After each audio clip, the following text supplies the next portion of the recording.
It's up to you.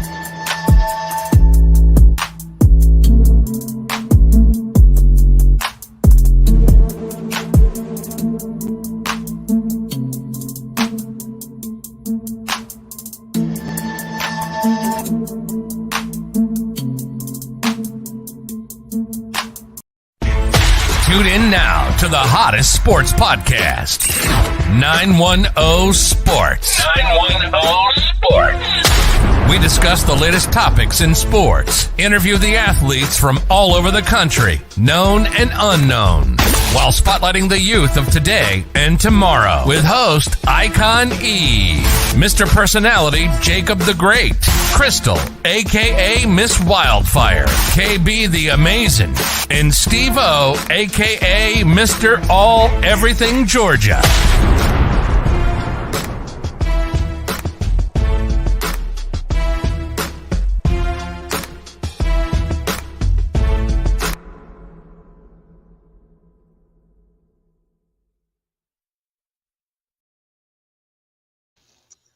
What's going on? What's going on? It's your boy Icon.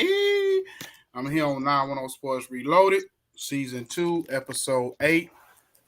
Thanking God for another day to be able to do this. Also, it's my birthday tomorrow, so I want to thank God for giving me another day on this earth or whatever. I got my man in the building, Jacob the Great, Mr. Personality. What up? Mr. Midnight Love need to have his own radio station. Mr. Somebody pick him up on a podcast because he get him his own podcast distribution deal because the man interview everybody but God out here. You know what I'm saying? So he need every opportunity it is. This man, and I'm just gonna tell y'all, I got mad this man the other day. This man interviewed one of the founders of Low Lifes, which if y'all know anything about Low Lifes is basically what pretty much made polo popular in the 80s and 90s. They're the ones, the reason why, because they was out there. If you ever watched Raising Kanan of Power and whatever, and know their backstory, these guys were basically stealing clothing, boosting clothing, stealing them out the back of the trucks before they got into the side of the department stores and selling them on the streets. And it got so crazy out there that the creator of Polo basically kind of sort of gave them their own like store or situation or whatever he did. Because instead of like coming at them and having them arrested or whatever, you know what I mean? He basically like, look, listen, y'all the ones, the reason why my brand is hot on these streets, so I got to give y'all a situation. So he interviewing people like that out there, and I was like, boy, stop. But anyway, man, we gonna get into the sports thing. I guess the first thing I was thinking about was, it's a couple of topics we go to. I was thinking about Sam Darnold versus Baker Mayfield. What you feel about that? I thought about today, LeBron just signed a new 2-year deal. So what does that mean? I can tell you what I feel like it's meaning. And we could, we could talk about whatever subject matters that cross your mind in the world of sports. I know. So, which topic you want to go with first, brother? Well, I mean, we can talk about the Baker Mayfield versus Sam Darnold, and we can talk about the tweet that OBJ put out about Baker Mayfield. Okay, I didn't see the tweet. So what did the tweet say?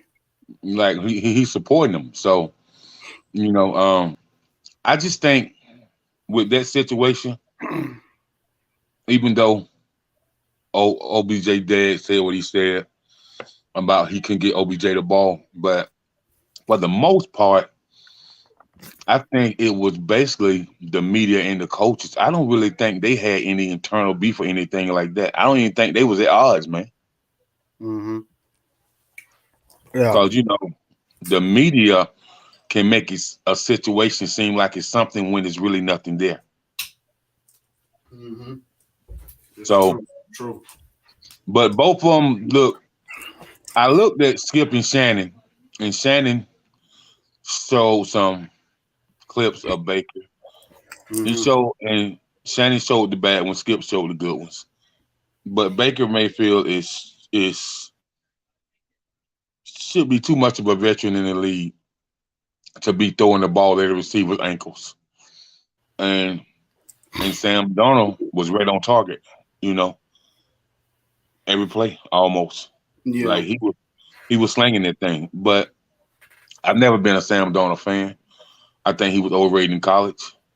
I think Baker was he got all the shine in college, but I think that he did a couple things that when he was with Cleveland to really get the city back to the mindset that they can win. I'll put it like that. Especially when he beat Pittsburgh in the playoffs. So I think Carolina is a good fit for him, but I also think that Carolina should have tried to get Jimmy G as well instead of Baker Mayfield. I agree on almost everything you're saying. I do. I don't think because I don't think Baker Mayfield, Sam Darnold is like half a dozen in one hand, six in the other, however they say it. You know what I'm saying? So it's like I don't really think that Baker Mayfield is going to move the needle for Carolina. I know when they got Carolina. I mean, when Carolina got Baker Mayfield, I know some people. I seen people like on Facebook or whatever saying that they were excited about the move or whatever the case may be. And I didn't want to bust nobody's bubble, so I just like, okay, if you really feel like Baker Mayfield, gonna make a difference in the world of Carolina, then so be it. I guess you got to hang on to something. But I just think that like what I'm seeing from Baker Mayfield in preseason is nothing that's surprising me as far as him not like just straight out beating Sam Darnold for the job. You know what I mean? Because both of them to me, average quarterbacks, they probably about the same talent wise or whatever. So I don't really. One thing I will say, Sam Darnold was put more in a worse situation in his situation in the Jets, and I think if Baker Mayfield would have been in that same situation, would have been the same outcome that Sam Darnold would have had. And now, you in Carolina, they're dealing with limited talent around them. We got Robbie Anderson and whatever, and then you got maybe a couple other cats that's kind of good, that's decent, but you don't have that dominant wide receiver. Christian McCaffrey, he's in and out of the lineup. So what do you really have consistently around you that's going to at least take away, that's not going to expose you to what you really are? What's going on, Steve-O? What's up, boss man? What's going on? No, you sound like we calling you from prison.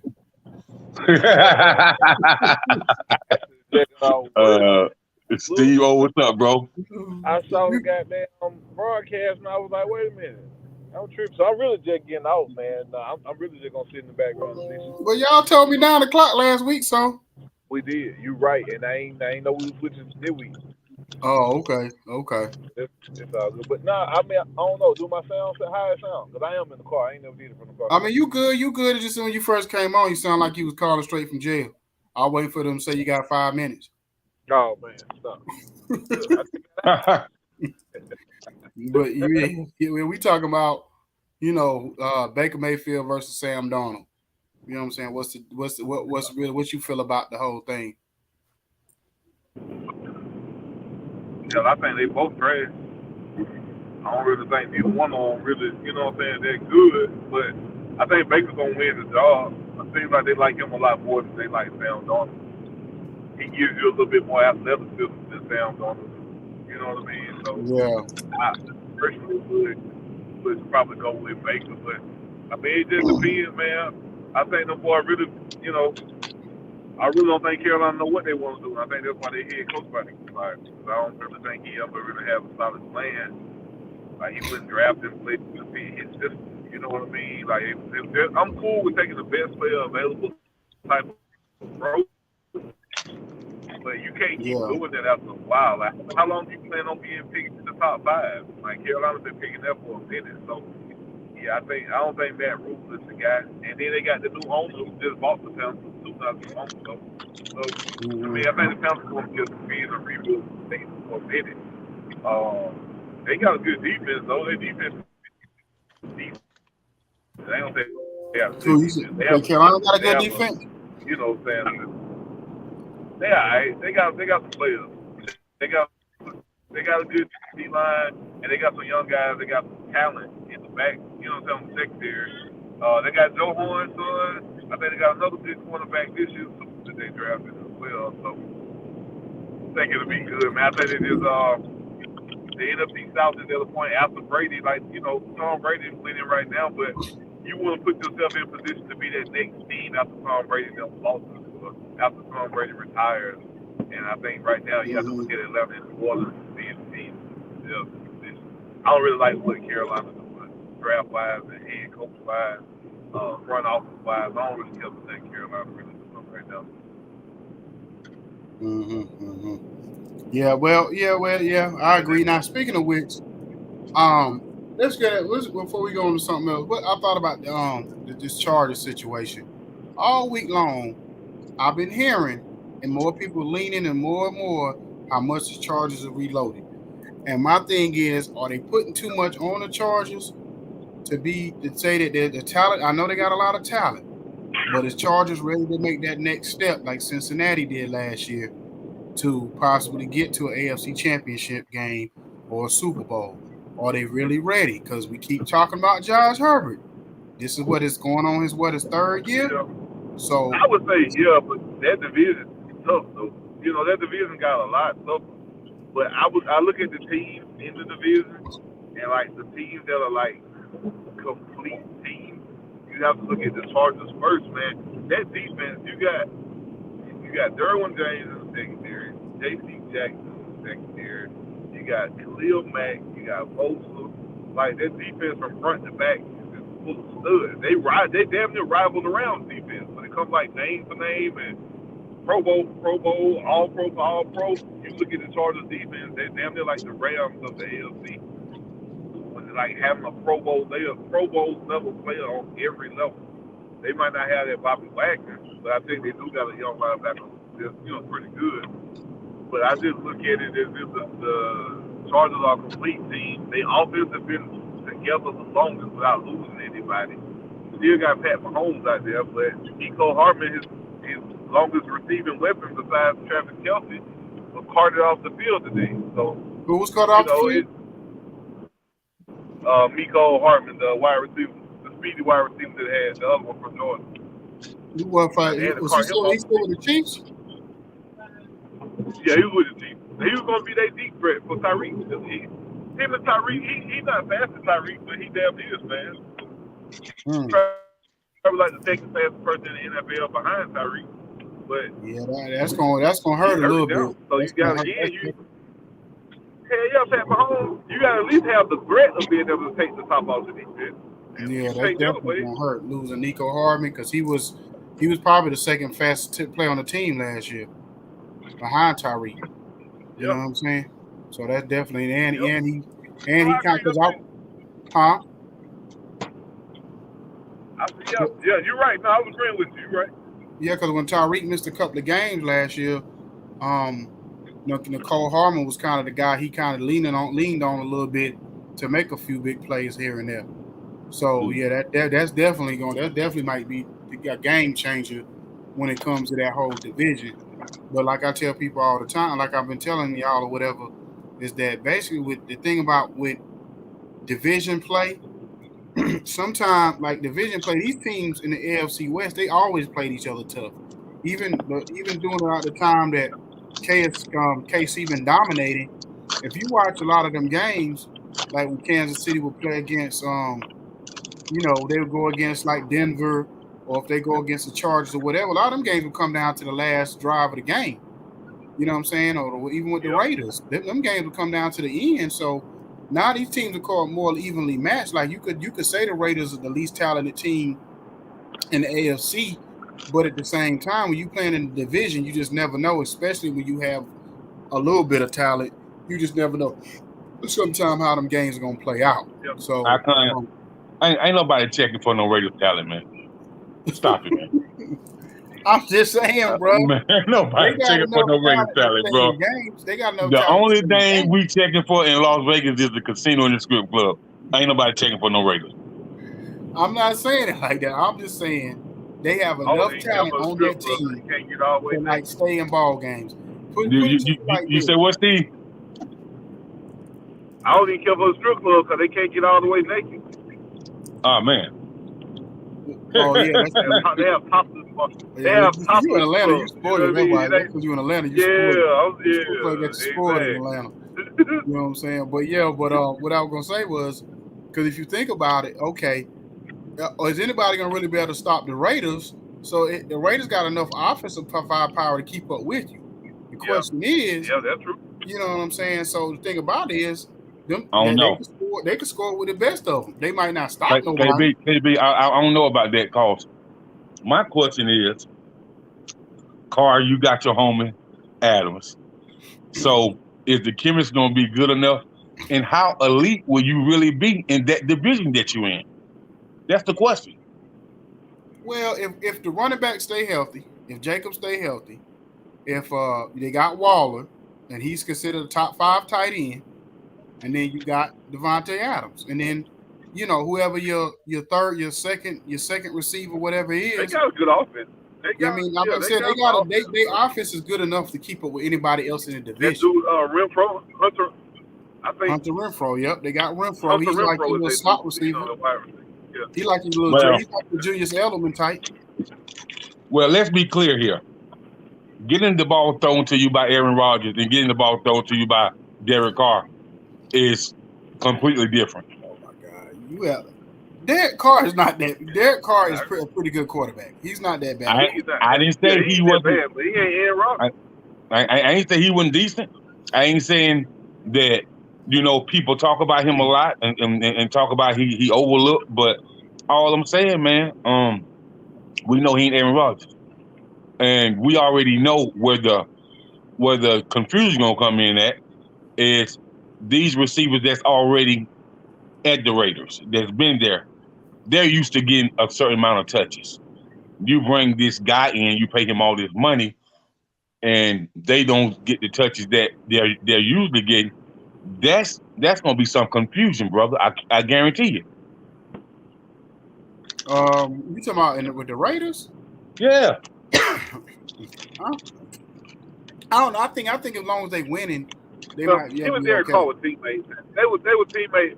Him and Derek Carr were teammates in college. They roommates. Okay. Teammates. I don't think him and Derek Carr have that big of a problem. I just don't think that Aaron Rodgers, like you said, he can't put the ball where Aaron Rodgers can put it.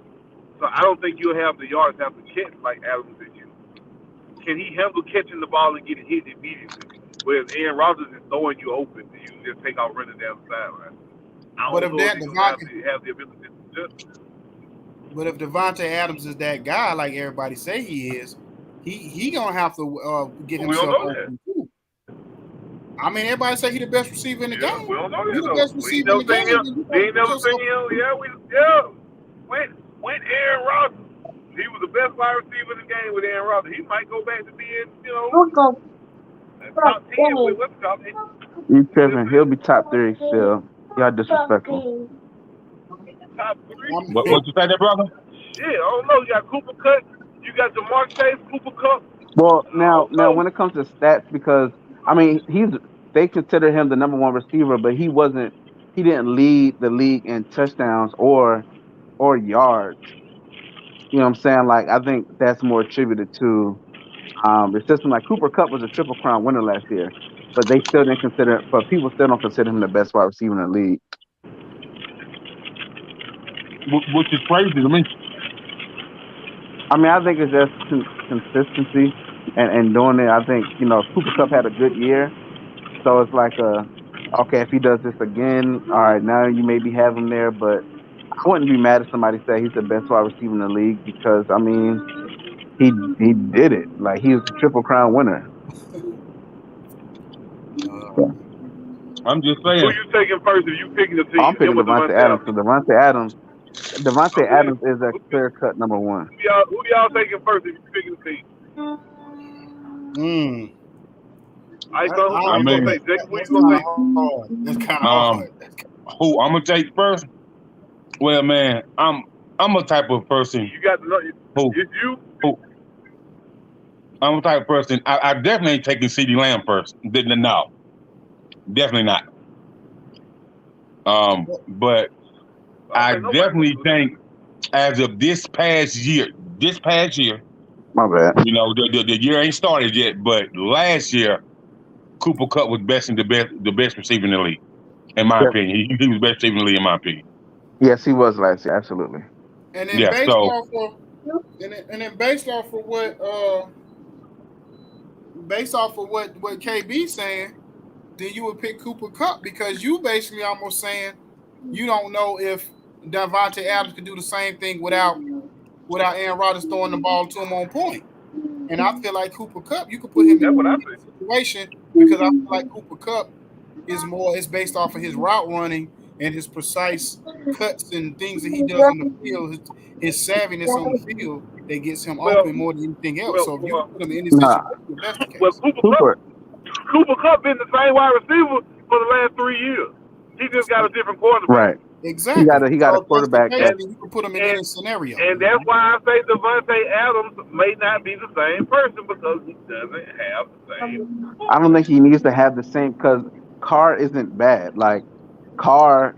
Yeah, but he uh, ain't Aaron No, Rodgers. I mean no, of course not. But you don't need to be Aaron Rodgers for him to still put up numbers. You know what I'm saying? Like the Raiders offense was way more balanced last year, or like when you know what I'm saying when Gruden was there, especially when the special teams coach took over the team, and you know what I'm saying like they were way more So balanced.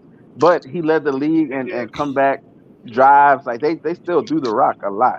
You know what I'm yeah. saying? Because So my thing is though is look at Josh Allen offense. When's the last time Josh Allen offense produced a real 1,000 or 12, 15, 1,800 yard receiver? It doesn't. It happens once every blue moon with Randy Moss. That was it. Josh McDaniels' offense isn't predicated around his wide no, receivers getting the slot open and no pass. it's predicated off matchups, and they've never they've never really had premier wide receivers when they were with the Pats, except like you said, Moss. But their slot guys always eat because the offense is based off their slot. So Hunter Yeah, Renfro, Amendola. Yeah, Hunter Amendola. Renfro is going to eat because Hunter Renfro is a better route Was that runner West? than anybody he's Wes had Welker, I before. think, was another one they had. Wes Welker, Amendola. There was another one that I think I'm missing too. In there. Yes, But this yeah, other dude. The 1 year he had a true number one receiver, they broke the record. Now, I ain't expecting nowhere close for for Carr and you know what I'm saying them to score no 55, 56 touchdowns or nothing like that. Like that ain't happening. But um but the fact that McDonald's has all of these bona fide weapons, like he has Adams that's going to get open, like he's going to eat. So he may not put up 1,700 yards, but I think he'll put up 1,100, 1,200. You know what I'm saying? Like that's not going to. I think he'll be similar to what he did in Green Bay, maybe 100 yards less or something like that. But I still think he's going to eat because they're going to throw the ball a lot more this year than they my did boy, last year. my boy Ken said, let's talk about these Cowboys. what I'm talking about? Well, before you say that though, I do think Cooper Kupp numbers gonna come down slightly because of Robinson being there. Because I think Robinson is a great number two, for whatever, and I think he's gonna be able to take some of that relief off of Cooper But I Kupp, think and he's gonna get a lot of balls thrown at him too. Cooper Cooper could have a good too though. Robert Woods been pretty good. I like Robert Woods. And you got to Robert Woods. remember, Well, I Kupp forgot he coming back, ain't he? yeah. I think he went to the Titans. He got traded. He's Oh going yeah. to the Titans. He's with the Titans. He's not Okay, with that's them. right. Okay, I thought I'll get to say because I know I'm talking about they got Robinson from the Bears. Oh, okay. Yeah, Allen Robinson. So I think he's gonna be gonna be a good number two because you know what I'm saying on the other side of Cooper Kupp because you gotta respect him just as much you do Cooper Kupp. Right, and Yeah. the thing with Cooper Kupp is more of a slot guy. Like a lot of his work damage comes from the slot. Like he can line up anywhere, but most of his damage comes out of the slot. our wide receiver like Devontae is always going to be on the outside. Always. Yeah. So I was gonna say this. So basically, cause my man said he wanted to get into Cowboys talk, and I was talking to Jacob earlier, and I said I'm not like KB. I don't really dissect the preseason as much as like other people do. But I will say this much, and I said with the Cowboys situation, I told him I said it's almost like if I'm an actor and the director say I want you to go back and all you gotta do is practice these lines for the next 2-3 months, and let's say you come back and you know how to do everything else, your mannerisms are right, everything else is right, but you still don't know your line. That's The basically what the Panthers, Cowboys brother. did. The Cowboys went through the whole offseason, and the one thing that they couldn't change was the one thing that harmed them in the end, and that was the penalties. And I said that's just flat out about the coaching and the players not respecting the coach. And I even heard You're right. somebody say earlier this year that goes all the way back to Green Bay that cost them touchdowns and whatever, and Dead maybe Quinn. cost them game Dead too Quinn because of too. it's been going on. Man, listen, I can't.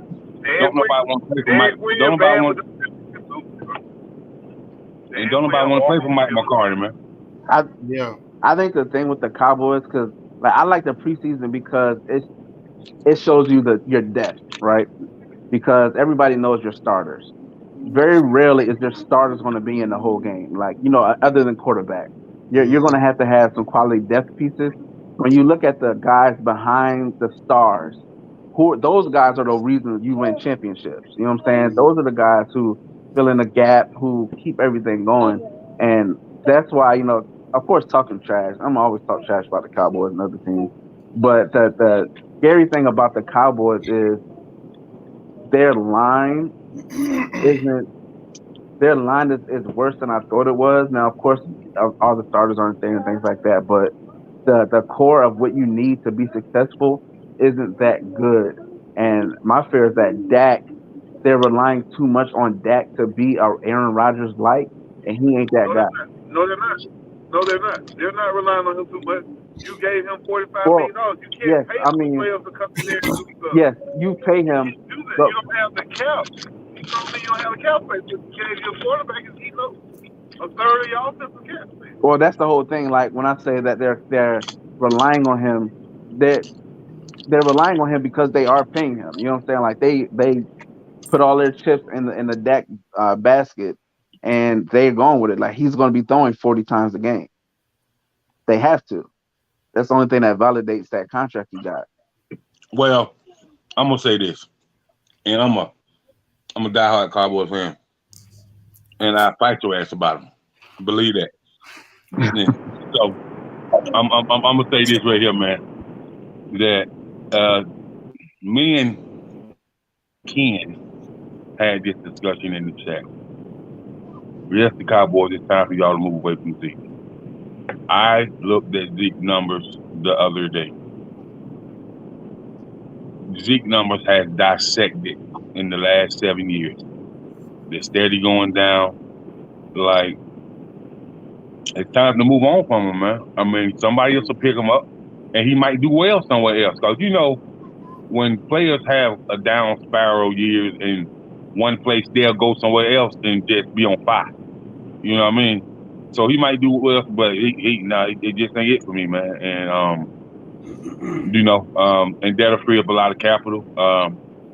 And I just think I just think Zeke, man, he was playing hurt for a while there, and he just ain't like he just don't got no get up and go no more. And then I'm gonna tell y'all the truth, man. A lot of people that I hear on these sports shows on satellite radio, they was like, these boys do not want to play for Mike McCarthy, man. They don't. The 49ers. And I can really understand why. I think Zeke's play is reflective of his O line. Like, you know what I'm saying? And I don't think he's ever been that, you know what I'm saying, that nifty, shifty guy that's going to make a bunch of guys miss. Like, he's a one cut, get up field type of guy. You know what I'm saying? And initially, what got him that contract, 4 Pro Bowlers on that O line. You know what I'm saying? And when the team stopped investing in that O line, that's where it messed up. Because I think if Zeke went somewhere else, he would that invest in that O line, he would eat. Yeah, he'll eat, man. Yeah, he'll eat. And then like the O line that we have now, man, they're raggedy. You like those guys are getting old, man. Like I mean, if you really want, to have a strong running game, man, you got to have a great O line. And speaking of great O line, the Colts got one of the best O lines in the league. And I just want to see the smile on Steve's face, man, when Matt Ryan go crazy in Africa, like, cause he is, bro, cause if he can't make nothing happen with that O line, bro, then something bad wrong. He looked terrible. You must have seen the preseason. He looked terrible in the preseason. Man, I don't even care if somebody look terrible in the preseason. The preseason don't determine nothing, bro. No, I'm saying it don't determine nothing to me. I'm not saying it don't determine anything. He's a new quarterback in a new system. The preseason determines a whole lot. Right. It's not going to determine success as far as like wins, losses. But when you look at it and it's the starters playing, like you have your full first team out there playing, and you're the same Matt Ryan. You're the same Matt Ryan that you were when you were with the Falcons. You're taking sacks. You're kind of shaky in the pocket. You're making duck throws. Like he looks like how he looks with the Falcons. Let me ask you a question though. Who goes hard in the preseason, bro? What? That's what the preseason don't nobody for. Go hard in the preseason, man. You're competing because you're trying to get reps. You think they had that lollygagging, bro? You think they had that just bullshitting around? The only cat that go hard in the preseason is the one that's been drafted and trying to make the team, and the one that's trying not to get cut. No, but they're not.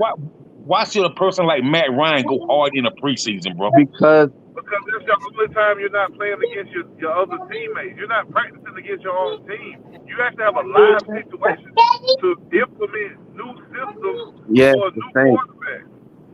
Yeah, you don't have to go. Of course, you're not playing for a Super Bowl, so the intensity and all that stuff won't be the same. But you want to see something. You want to see a flash here or there. You want to see them complete a few passes, not take 3 sacks and three drives. He did that. Yeah. It's just he looks like it doesn't look like what's around him is making him look better.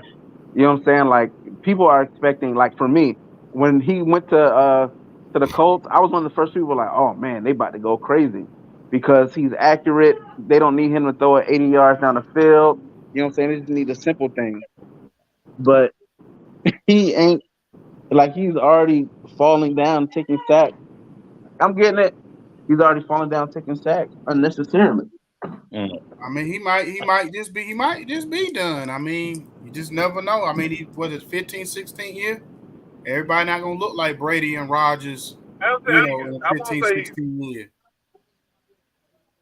You know what I mean? So I mean, he might just be done. I mean, it is what it is. I mean, you said you started seeing the fall off with him the last couple of years in Atlanta. So what makes you think it? How old is he now? Like 37? How could you not follow with Atlanta Icon? Stop it, bro. I'm just saying. I'm not saying he hasn't. I'm just saying if he has fallen off, this is his 15 year. He's like 37, 36, 37 years old. Fell off? I mean, I'm just saying. You said I don't think he was the reason, bro. No. You pay him. I don't think so. I don't think he was. He could be the reason Atlanta fell off. You pay him all this money. You're not able to bring in good free agents. You got to rely on draft picks that now sometimes a boom or bust. So if you want to pay Matt Ryan, if he wasn't the highest paid player 3 times out of his career, he might have had some money to give around. But the thing about that is that, and I know y'all always be making jokes when I reference certain people, but Colin Cowherd talks about this all the time. And he said, if you look at the Rams, you look at the Chargers now, you look at good organizations, they're able to pay their quarterbacks and play their top players and still have money left over. They not like the Jets and the Giants, where the Giants pretty much paying all this money and not even paying the quarterback nothing, and they still can't get it right. So the thing about it is that's up that on the sounds good management when you go into to the try to playoffs. figure it out That with the sounds Falcons. good when you win it. Because the Rams weren't paying people when they weren't winning. The Rams Chargers weren't ain't doing winning jack yet. shit The when Chargers they ain't were- winning yet. And they paying 4 or 5 people. The Chargers ain't winning. And they paying a bunch of people. But what I'm saying is, I ain't saying no. Well, I guess it's what they paid Derwin James. Yeah, I guess you're right about that. and then look at All the I'm saying Rams. is, The I Rams done paying everybody. The Rams paying Sam Darnold. They paying everybody. But they win. Once you win a championship, you gonna pay them. But they paying a lot of team Veteran friendly players. things. So they're paying a lot of salary not that big, but the bonus is big. You know what I'm saying? Like from when you have remember we had that conversation about the money coming out of the signing bonus versus the contract. Like a lot of those guys are getting that, and they're playing like front loaded contracts. Like Aaron Donald is a very front loaded contract, so they get Right. out that money after 1 year. That money good. They But that once again that comes down to ownership and management saying how I much agree. they're going to invest in the yeah, team. So if the Atlanta absolutely. Falcons, if the owners are not saying, well, we want to really invest in this team, so we're going to figure out a way to pay They everybody paid the that we wrong need to players. pay, let's They not own paid Matt That's them. it. Ryan. Yeah. They paid them. It's a risk reward. Like there's no 100% guarantee. But when you look at Matt Ryan and the pedigree of what you would expect from him, yeah, he got paid. He probably deserved at the time MVP, all that going to playoffs, all that stuff. Offense looking great. You know what I'm saying? There was no real Julio argument. got paid. They tore up Julio contract with 3 years left. Who the hell does that? You can't So say they that did, these those. You Right, can't and say then those when deeply invested in the team. They paid right, players. Oh, they overly paid. They paid Freeman sorry ass. right, and then they got to eat that They cap. paid everybody, bro. You know what I mean? They just what the issue was with Devontae Freeman Atlanta. wasn't sorry at the time they paid him. Don't stop it. Devontae Freeman Yeah, he was was sorry. The balling. He was Patriots. sorry. He was sorry. He was balling at the time they paid him. Stop it. Stop Man, it. please. But they had That man. right. Didn't he make the Pro Bowl that year that they paid him? Did he make the Pro Bowl? Everybody made the Pro Bowl now, Icon. I don't do that. I'm just saying. Shit. Everybody made the Pro Bowl. It's like everybody make the Hall of when Fame, but hey, that's a whole other when conversation. you invest, yeah, that's true. But when you invest in players like Matt Ryan and Julio, and you don't get the In the return, portal, my not guy. giving players 3-4 years. Yeah. That boy in the portal. But Well, let me say this though. Moving on to another topic. And I was just telling Jacob, I said I just seen where LeBron James got 2 years, 97 million. He just signed a deal today. So I said that's telling me something. Because LeBron plays chess, not checkers. yep. So it makes me feel like he sat down and had a conversation.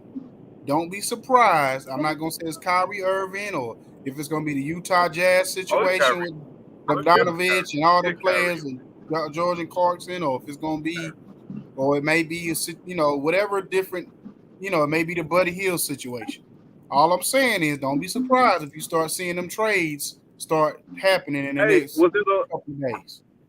Was it a 1 year deal? 1 year with a 1 year player No, option? 2 years. Was it a 2 year with a third. It's just 2 years, but he can opt out after His second year. for 25. Okay, so when Bronny gets drafted in 25, Yeah. he's going to be a free agent. Yeah. Yep. I got you. But yeah, that's what I said. yeah. But LeBron He didn't told the make Lakers that got 2 decision years. without getting some promises made. I'm telling you. Man, I think he told the Lakers, y'all got 2 years with me, and I'm going wherever my son gets drafted. Yeah. Well, I think they had to make some He promises. told the world that. I think they got to make some They made some promises too to get him some better players, because if they go into game 1 and 2 with what they got right now, they starting off 0 and 2. Because they go Golden State Clippers game 1 and game 2. With what they got right now, they're going 0 and 2. That's a So fact. you think? So they don't trade. What if they can't trade Westbrook? They go into this year, right? And everybody's a free agent after next year except LeBron, basically, correct? And AD. AD be the only 2 on the roster. Even AD be the only 2 on the roster. Then you know you got him for 1 year, and then after that, you know he's going to play with his son. He already said it. What you gonna do with LeBron at that point? Are you gonna try to build a 1 year championship, or you gonna trade him for assets? He told you he's walking out the door. They said that the money that the Lakers will have after next year is going to be crazy. Like they're going to have a lot of money to afford. They Like can really buy a team around him for that it, 1 year. yeah, and going forward I for got, AD, okay, I got and if they're smart, they'll draft yeah. Bronny. You know what I'm That's saying? why. No, That's why. they're That's not why. gonna be able to Why draft they Brandon, wouldn't. bro. You're not gonna be able to get him. Brandon's That's gonna why. be a hot ticket because I anybody knows we don't get him. know. You get him, you get his daddy. That's a hot ticket. But my thing is, I don't know. That's why I don't understand what Jenny Bus is doing. Like if you look at it, I've seen a thing where they were saying that most teams that's in contention, like at this point, as far as like having a legitimate chance to get into the finals or deep in the playoffs, don't even have their first round picks. You know, most of them traded them away for this player, that player. Only the sorry teams pretty much have first Maybe round she's picks. trying to hold on to it for Brandon. Maybe she's trying to So hold my on to thing it. is, Maybe she can trade up and get Brandon. Maybe she feel like she can trade up and get it. I mean, whatever the reason, I'm like, my thing is, the Lakers is not like every other team, just like the Celtics not every other team. You supposed to be playing for championships. So if you got to give up 27, 29 to get who you got to get, because think about it is, players still gonna go to LA, they still gonna go to Miami, they're gonna still go to certain organizations, no matter what. You know what I'm saying? So when LeBron leave, AD leave, it's still gonna be players that's gonna go to LA just because if not even nothing else for basketball reasons, they're gonna go for other reasons. So they still You gonna see go to Luka, LA no matter what. you see Luka in the goddamn Staples Center. AD already left, man. Huh? He just You see Luka out there. What? AD already left, man. He's just a towel boy.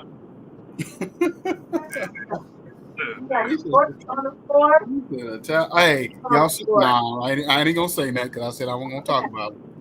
Man, Y'all got on me all last week, but I ain't gonna talk who about it. talking about who? Old boy. I'm Talking just about gonna old say boy. I ain't gonna say his name. I'm gonna just say you see how old boy stole that money yesterday. He got paid. Get You see paid, young nigga. Get see paid. how he stole that money.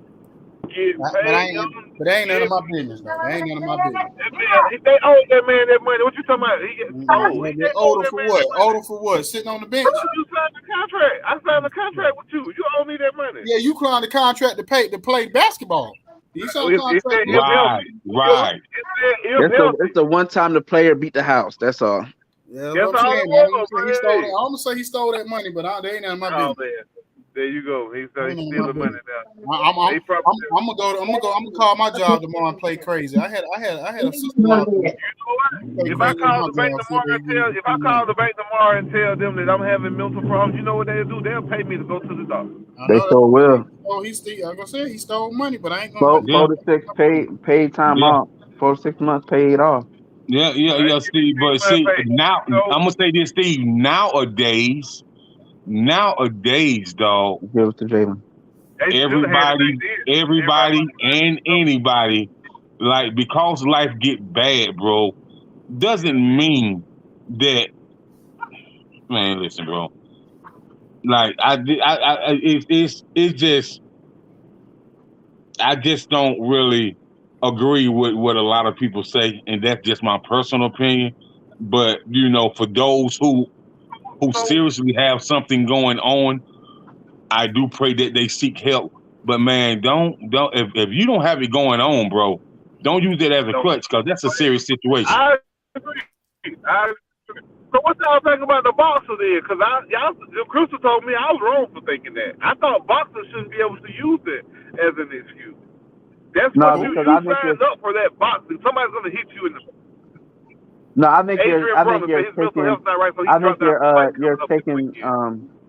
I think you're taking the mental health versus like the hitting like the concussion and that type of like mental health. Like you can have the emotional mental health aspect of like, you know what I'm saying, you need, you know what I'm saying, anxiety, all that Okay, so stuff I get what you're saying. versus like You said being his hit is and not being like, related to syphilis. yeah, it's not a physical You thing, said it's right? not It's related the to. It's not related to. I getting get punched in you. the head, Okay, right? I got you. I just feel like when you sign up for a gladiator sport like boxing, you know what's about to happen. Yeah, yeah, I man. mean, but if you go Like, into it like Crystal said, you go in there with not with your mental health right, not mental health as if like, you know what I'm saying, you got park, you know what I'm saying, like what you would typically get from a boxing thing. But like, if you go in there and you ain't on your P's and Q's, you can get killed in there. Like that That's ain't true. That's true. like that ain't a regular. Boxing and wrestling is two things you can't be a wrestler and be going there and your mental health all messed all up because you'll get somebody else hurt as long as yourself hurt if you don't, because in wrestling, if you don't do the moves right, if you don't land right, or if you don't make sure that the person that you wrestling against land right, you can break somebody's neck. You know what I'm saying? And people don't realize that, like wrestling, people say, "Oh, it's fake." It's fake because they know the outcome, but it's not fake what they're doing in that ring because they get hurt for real. You know what I'm saying? Right. They get concussions, they get broken bones. They, of course, we know wrestlers that done died in the ring and all kind of stuff. So it's I don't care who you are. You can't tell me something's fake if I'm getting the storyline. You can't tell me something is fake if I'm actually somebody, if my body is physically hitting something else, whether it's another person or railing, falling on the ground. I don't care how much you try to protect yourself. That's not fake. Your body hitting something. And then, man, like a lot of times, man, like when these guys with these gladiator sports and things of that nature, man, these guys do need to be checked on. You know what I mean? Mm-hmm. Like you said, Steve, the gladiator sports, though. We ain't talking about just cause somebody hurt your feelings and the coach tried to throw you under the bus, and now you have a nervous mental breakdown. You now you so broken, man, till you need to be rebaptized again. We ain't talking about that, bro. You need to be rebaptized again. No. What you doing, bro? Hey, I mean, I don't know. Like I said, it's funny because I was telling Jacob, I said, completely. Huh? Y'all don't remember that? Who? You said what, Steve? Oh, I'm going through the. I'm about to get in the house. I'm gonna jump on. I'm gonna jump back on when I get in the crib. I'm gonna go in the crib. I'm gonna jump back on. Okay, so what I was saying was, and KB, I was telling Jacob, I was watching the show The Shot, and I said, how a lot of times with TV shows, especially shows like that, the stuff they talk about on those shows be real life situation type stuff. So the girl on the show, she basically was saying, her dad walks in the room and said, "Why you not ready for school? You're gonna be late." She said, "I'm taking a mental health." And I'm like, I don't think in no time in life I would ever be able to tell my mama I'm taking a mental health day. Well, KB, not KB, but Icon, that's not far fetched, man. Listen, when I used to sell the doorbell camera, ATD, and all that, right? The dude would come in to own the place about 4:30, right? Because we got up at 5. It was like, guys, good work this week, man. We had some awesome numbers. I don't feel like coming here tomorrow, so let's everybody take a mental health day. And I used to this. Dog, this was right before the pandemic. He used to, man, look, at least once a month he did that on Friday. At least once a month. Yeah. And but that's my point is that's because I know what was happening on the shop was a real. And then Icon, he was like, "I'm gonna pay y'all for this day, but just take a mental health day and just come back fresh Monday." Yeah, I mean, because he believed in that, dog. He the type of person, bro. If he could, if like sometime he'll be like, "Man, do you guys want to just stay like an extra couple of hours, so we can just have a 4-day work week?" He was the type of guy, man. He was from Connecticut, Bridgeport, Connecticut. He want us, the United States, if he can have it his way, it would be ran like Canada and Norway, where kids only go to school for 4 days and parents only have to work 4 days. Oh yeah, that's what I'm about to say. Schools just dropped the 4 days. Like, yeah, I think at this point it might be best for being you have so many mental health situations in the school system and with these kids, you might be better off just doing 4-day school Yeah, weeks. man. Yeah, like he be like, I'm gonna open the office on Saturday. He says, whoever want to work, come make some extra money can. But if you don't, it ain't mandatory. I ain't pressing you. He's Mm-hmm. like, some people can work Friday and Saturday if they want to, but the ones that don't want to, I ain't pressing you, man. He said, man, he was like, enjoy, man. Get you a bus ticket, get you a plane ticket somewhere. Come back Monday fresh, man. He was like, because when you working with customers and working on the phone and you scheduling these appointments for the technicians and stuff like that, man, and you going back and forth with customers about, the day it's gonna come out their account and why it needs to come out that day, or and then he was like, man, he just believed, man, like five days a week is like too much for him. He don't like that 5 days a week, man. He believed, man, that if you got a family, then you should at least have 3 days off to yourself for you and your family. He don't believe in working that 5 and 6 days. He was like, that's just too much mentally, physically, emotionally, spiritually. That's like too much. He always believed in that. And so I was like, man, too bad our government ain't like you, because boy, they believe working you to the bone, the flesh gonna fall off. Well, I mean, that's why I think year-round school might be better in 4 days a week, just because you actually get more breaks with your year-round school than you do just when you go them 7, 6, 7, 8 months and then take them 2 months off. But you're right, I come. But year-round school, they get more breaks actually. Man, I was looking at these kids this past summer, right? And I was talking to an older gentleman in the grocery store. And he said, man, my grandkids at the house.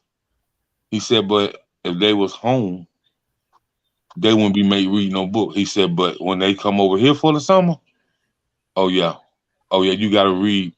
They read at least 2 hours a day, at least. He was like, I just can't understand how kids be out for the whole summer and they don't pick up one book. Well, but that's on the parents. But it is what it is. I mean, sports, mental health and sports gonna go hand in hand for a while now, especially now with social Mental media. health, sport, and education, man.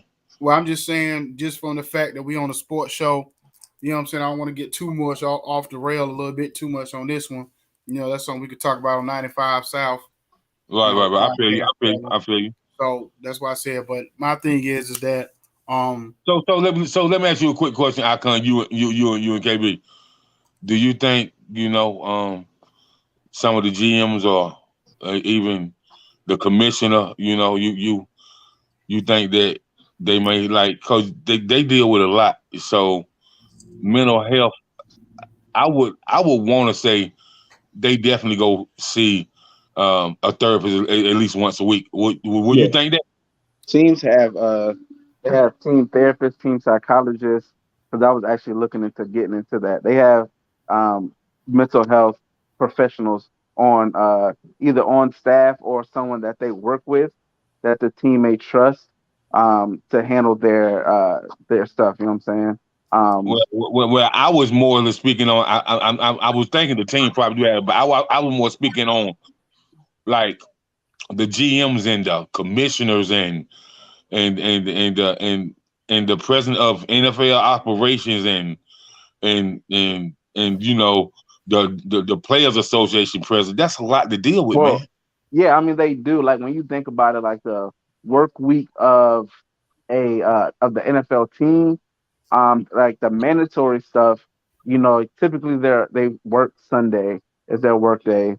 Then they're off on Monday, typically off on Tuesday unless they want to unless they have a short week, and then they pick it up Wednesday, Thursday, Friday. You know what I'm saying? Like typically. Now, if you want to do extra work, that you can, but a lot of them do have that built-in time to where you can use your time how you see fit.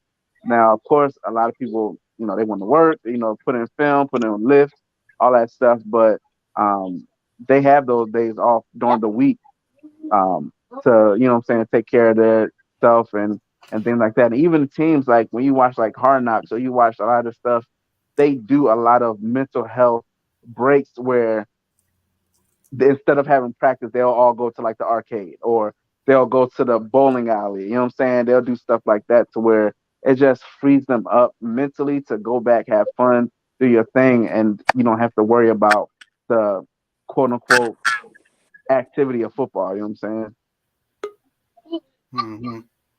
Yeah. I mean, I do think that it's good to have people in the building like that.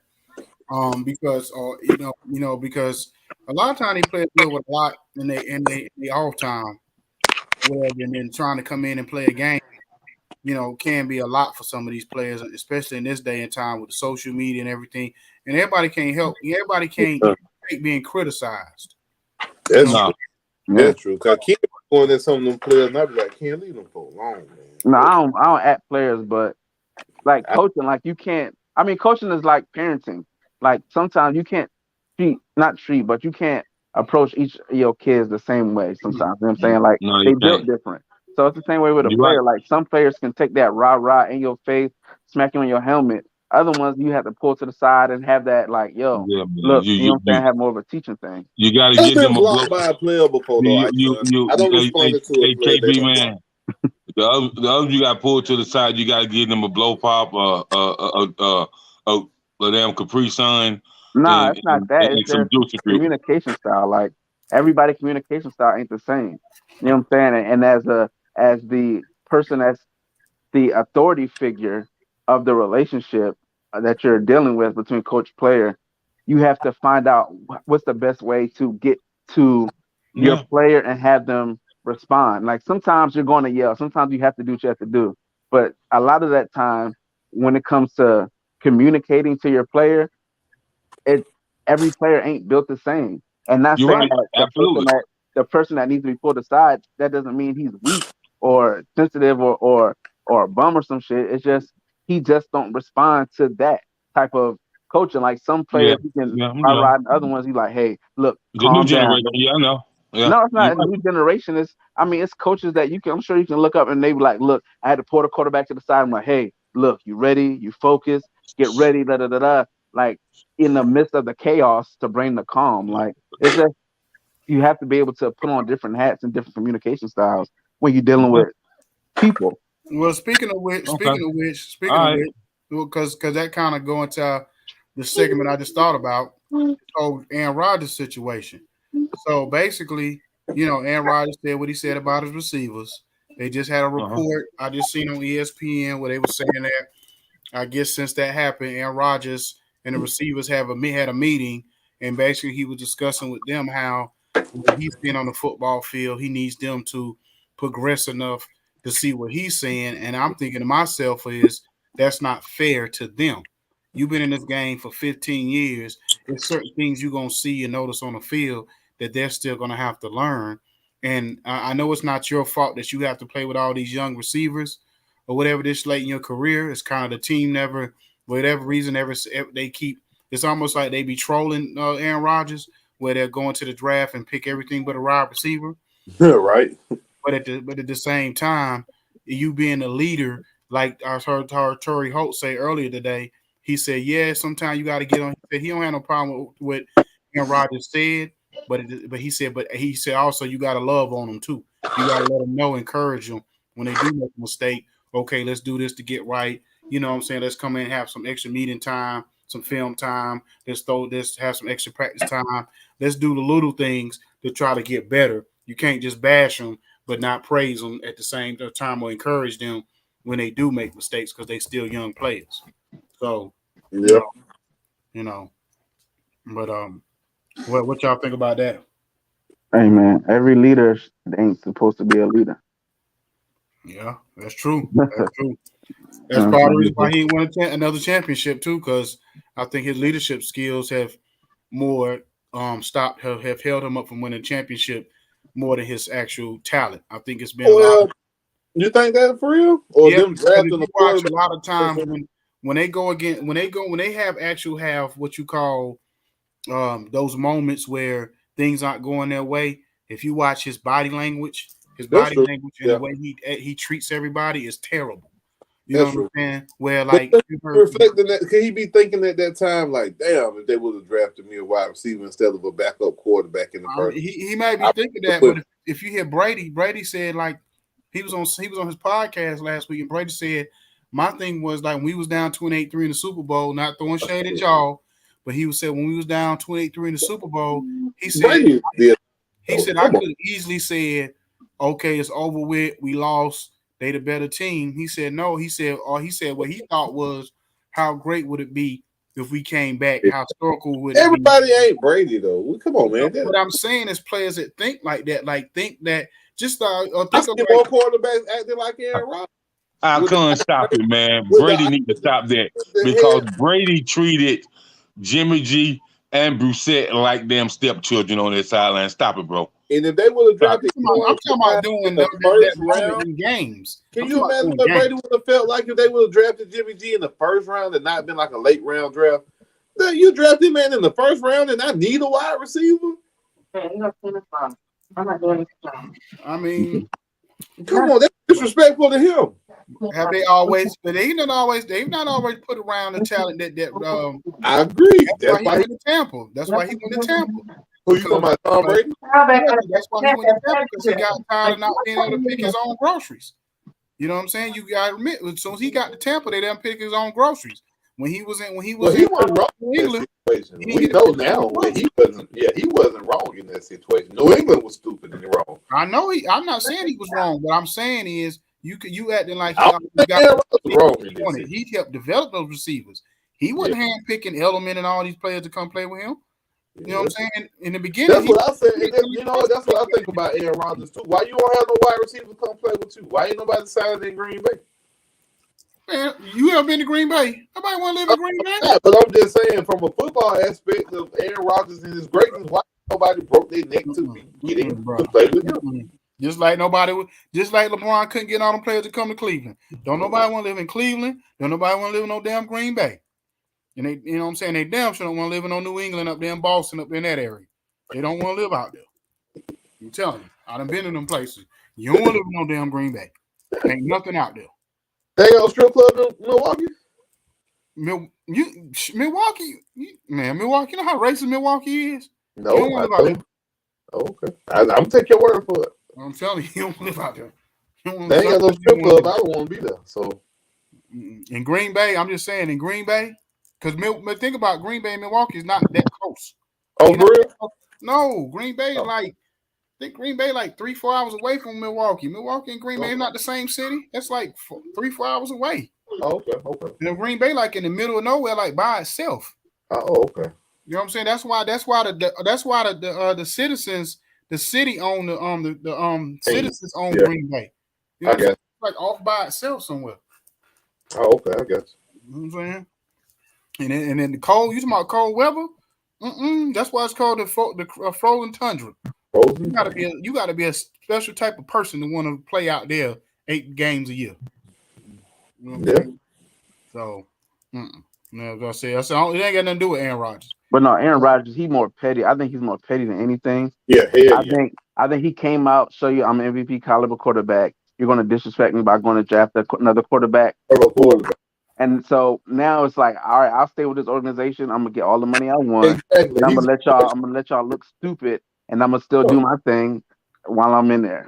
And he don't care what he say. He don't care how he come to camp dressed. He come there be like Con L. Aaron Rodgers don't care. He just getting paid. I would have been trading him if I was there. Yeah, if I get $50 million a year. Me either. They still gonna pay you, and you throwing. You throwing touchdowns. I mean, what else could you ask for? Yeah. So, what else are we going to talk about? What you got, Jacob? Something to talk about. Kind of been a slow week in sports this week. The Miami Hurricanes took an L. They let Florida release that locker room. Let us release that locker room. They did what? You ain't see Florida new locker room? Florida new locker room. Oh man, that thing sweet. All because of Icon, yeah. What they got to do? What they got to do with Miami? Miami released a locker room. They right behind y'all. They locker room Got a lot to do with them recruits. Y'all. But first off, Miami doesn't have y'all facility as far as like indoor. Y'all only have like a 70-yard, 50-yard indoor practice field. Like y'all facility is like kind of old school. And then so they bought them a new locker room, and the lockers are like the locker room aisle is like really small. It's like a high school like aisle of seats. Like you can literally stand in the middle and touch one locker and touch the other locker. Like it's small. And then Florida released a locker room. Of course, we got brand new everything, and it's like an NFL quality locker room. We got cryo chambers. You got the float tank. You got hot tubs, cold tubs, just to go lose to Georgia. all that stuff. Well, they ain't having, but they got all that stuff. And hold on. So out of all the things that Florida has that's better than Miami, that's the only thing. Everything about Miami is better than Florida, than Gainesville. Everything. The city of Miami, absolutely. I'm talking about off the football field. I'm talking about off the football field. Yes. The city of Miami is 10 times better than the city of Gainesville. So you're gonna tell me that players are gonna decide to come over a damn locker? Yes, because the majority of their time is going to be spent in that facility. Well, during the season. I'm not gonna say one locker room. Life is really, and that's the problem. That's the problem. Don't do that. Don't do that. That's the problem. That's the reason why players like Ed Reed and Ray Lewis and any other alumni from Florida or Florida State, Deion or whoever, that's the reason why they came out and bashed Florida football as a whole, because Florida football used to be about what's going on in the football field. Oh no, they care about that. Wait. Do you think us getting a facility is sadistic? Fam, our facility was $85 million. Oregon's facility is $100 million. Bama's is $200 million. Like our facility is not. It's just the timing of when we opened it. Y'all just happened to open y'all locker room, and then we opened ours. Ours has been getting built for like 3 years. So we didn't do it because Miami. It just was the time that was going to open. But these players, that type of stuff players are going to a program based on the way a locker room looks. No, they don't need to win. They don't need to win. I think it's a part of it, because you're spending. The thing is, you want these players within the facility, stand on the facility as much as possible during the season. You know what I'm saying? So you give them entertainment. You give them things to do. You try to have the convenience of them being there. Don't sell the city of Miami, so here they got. Yeah, I mean, you can sell the city of Miami, and that's great. Kids going to Miami, they're going to go to Miami and they're going to enjoy it. South Beach, people take trips to Miami, but when it's the season and you're on campus Monday through Friday, what are you doing? Are you just sitting in your dorm, or are you in the facilities enjoying a cryo chamber? Are you in the swim tank? Are you getting treatment? Are you taking 10 steps from your locker to the practice field? You know what I'm saying? Like all that different things, the facility, the weight room, the recovery. Like a lot, like one player that picked us, this kid, Tyron Webb, he literally was like, yeah, the facility played a major part, because the recovery, I'm very particular about my body. So I spend a lot of time about recovery and working out. So a facility that feeds to that is very important. And that's just, I mean, that's how it's been when you look at the schools that's been winning. Bama, Georgia, like you said, Oregon. These schools, Texas, they have facilities that you can get your hair cut. They got recording studios in there. They got Oregon ain't winning though. They got all that stuff in there to keep. Yeah, Oregon ain't winning, but they got Nike though. But they keep you in there to. They put all the stuff in there to keep the players in there and stay from out of trouble. What you telling me then? If Oregon has all of that, that means that probably within the next 2-3 years, Crystal Ball is going to push for all of that in Miami.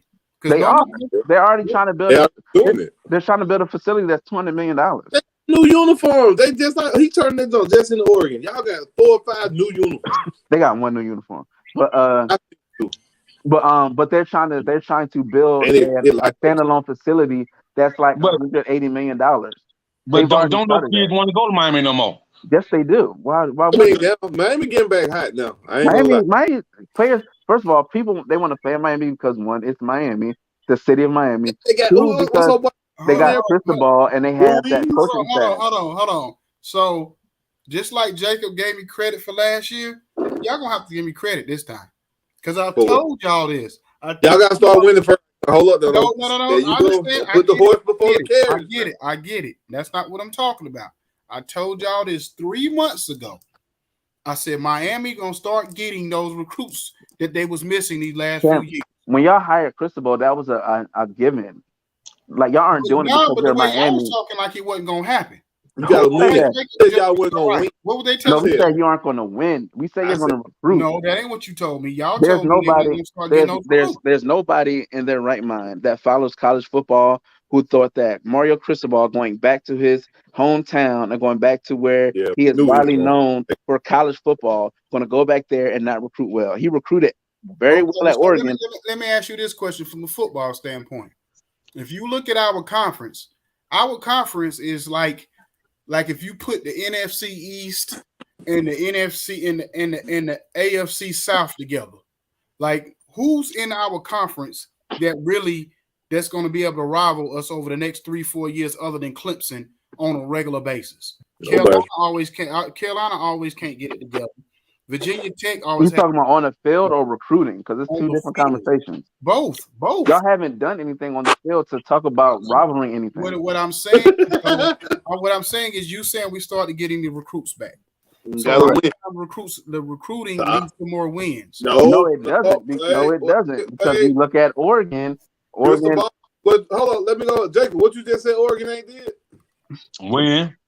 And Cristobal was over there recruiting top 10 classes every for the year. 5 years. But so you saying them same type of players, caliber players, going to Oregon is going to Miami? Oregon just had the number 3 overall pick lead from their school. Yeah, Miami ain't had number 3 pick in. I'm saying but that was like once in what 20 years? Like when Oregon don't get that, Miami can Mariota went like that. Oregon has. You go back to the Chip Kelly days. Oregon has. Their thing is built on speed. They have speed school and all that stuff. They've always had players go to Oregon. They will continue to have players go to Oregon. Okay, so Marcus Mariota was number 1 overall from Oregon. Okay, I'm saying when Cristobal was there, what was he known for? The offensive line, and really that was just Penei Sewell because he went like number 3 in the draft. But for the most part, Oregon was in the Pac-12. They were competing in the Pac-12. I'm just saying, they were known for the offensive line and what else? That's it. There was no. You don't go to Oregon. Like Oregon didn't have a tight end U or cornerback or DBU. Like it wasn't that. Like Oregon just competed in the Pac-12, and he recruited very well. About some damn Pac-12. Nobody. That's why he left. That's why he left and went to Miami because they gave him money. By him going to Miami, it's gonna enhance him because now it's like they don't care about me being here, but if I go here, I'm gonna get better play. This is like when Roy Williams was at Kansas and when he went to Carolina, the players he got was better than what he was getting at Kansas. I mean, he's still going to get the same quality of players, the same caliber because you're still having the same class numbers. He don't got a number 1 class. He ain't never gonna have a number 1 class. But he'll have 3, 5. But a West Coast class out where he was at, out there in the middle of nowhere. It's ranked nationally, Icon. What I'm saying is the players he was getting in Oregon and the players that come down in Florida and down here, Florida players. No, bro, it's the same. He was getting them kids from Florida. He was getting them kids from Cali. He was getting them kids from all across the country that come to Oregon. And that Miami, y'all ain't even recruiting Miami very well. So he ain't even getting them kids. He's still getting kids from the West Coast because that's the relationships he has. Now everybody thinks he's going to come and just take over Florida, but he got like 4 or 5 guys of those commits out of his class is actually from the state of Florida. Damn, it's only been 1 year. Damn, y'all. Billy Napier whole class is from the state of Florida. What are you talking about? Huh? They're all blue chip. Out of 20 recruits, he said Florida whole class out of Florida. Out of the 20 recruits, Florida has 17 that's out of the state of Florida. That still ain't gonna help them beat Alabama or what do you mean? LSU when you're recruiting, you just tried to explain that. You just tried to say him getting Florida kids is going to make them successful, but we're getting the Florida kids. I didn't say that. No, I did not say that. I just said I said the recruiting of the players in Florida, the players you get out of Florida are better than the players in up there in Oregon. That's what I said. I didn't say they But were the going players in Oregon that he's getting up is from the nation. It's from all over the You said they're nation. recruiting all these Like Florida players, and I said it's still not going to lead Did you to hear this, man? Alabama or Georgia. his best Hey, players. ain't now one of them been to the college Oregon. football playoff, Baker. When they ready to start talking Right. about that, then you'll chime in, I guess. Oregon's best players came from Hawaii. They came from Jersey. They came from South Carolina, and they came from Florida and Texas. Well, they need to start recruiting somewhere else because it ain't helping. What, boy? What y'all think? So the first game of the season, we still got Oregon. Jacob, I see you put something in there about Oregon and Georgia. Today, breakdown.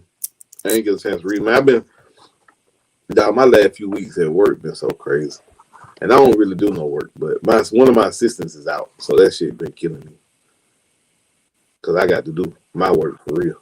Is Ohio State losing their running back? Is that going to help him? Or was he not a starter? They reloading. They ain't.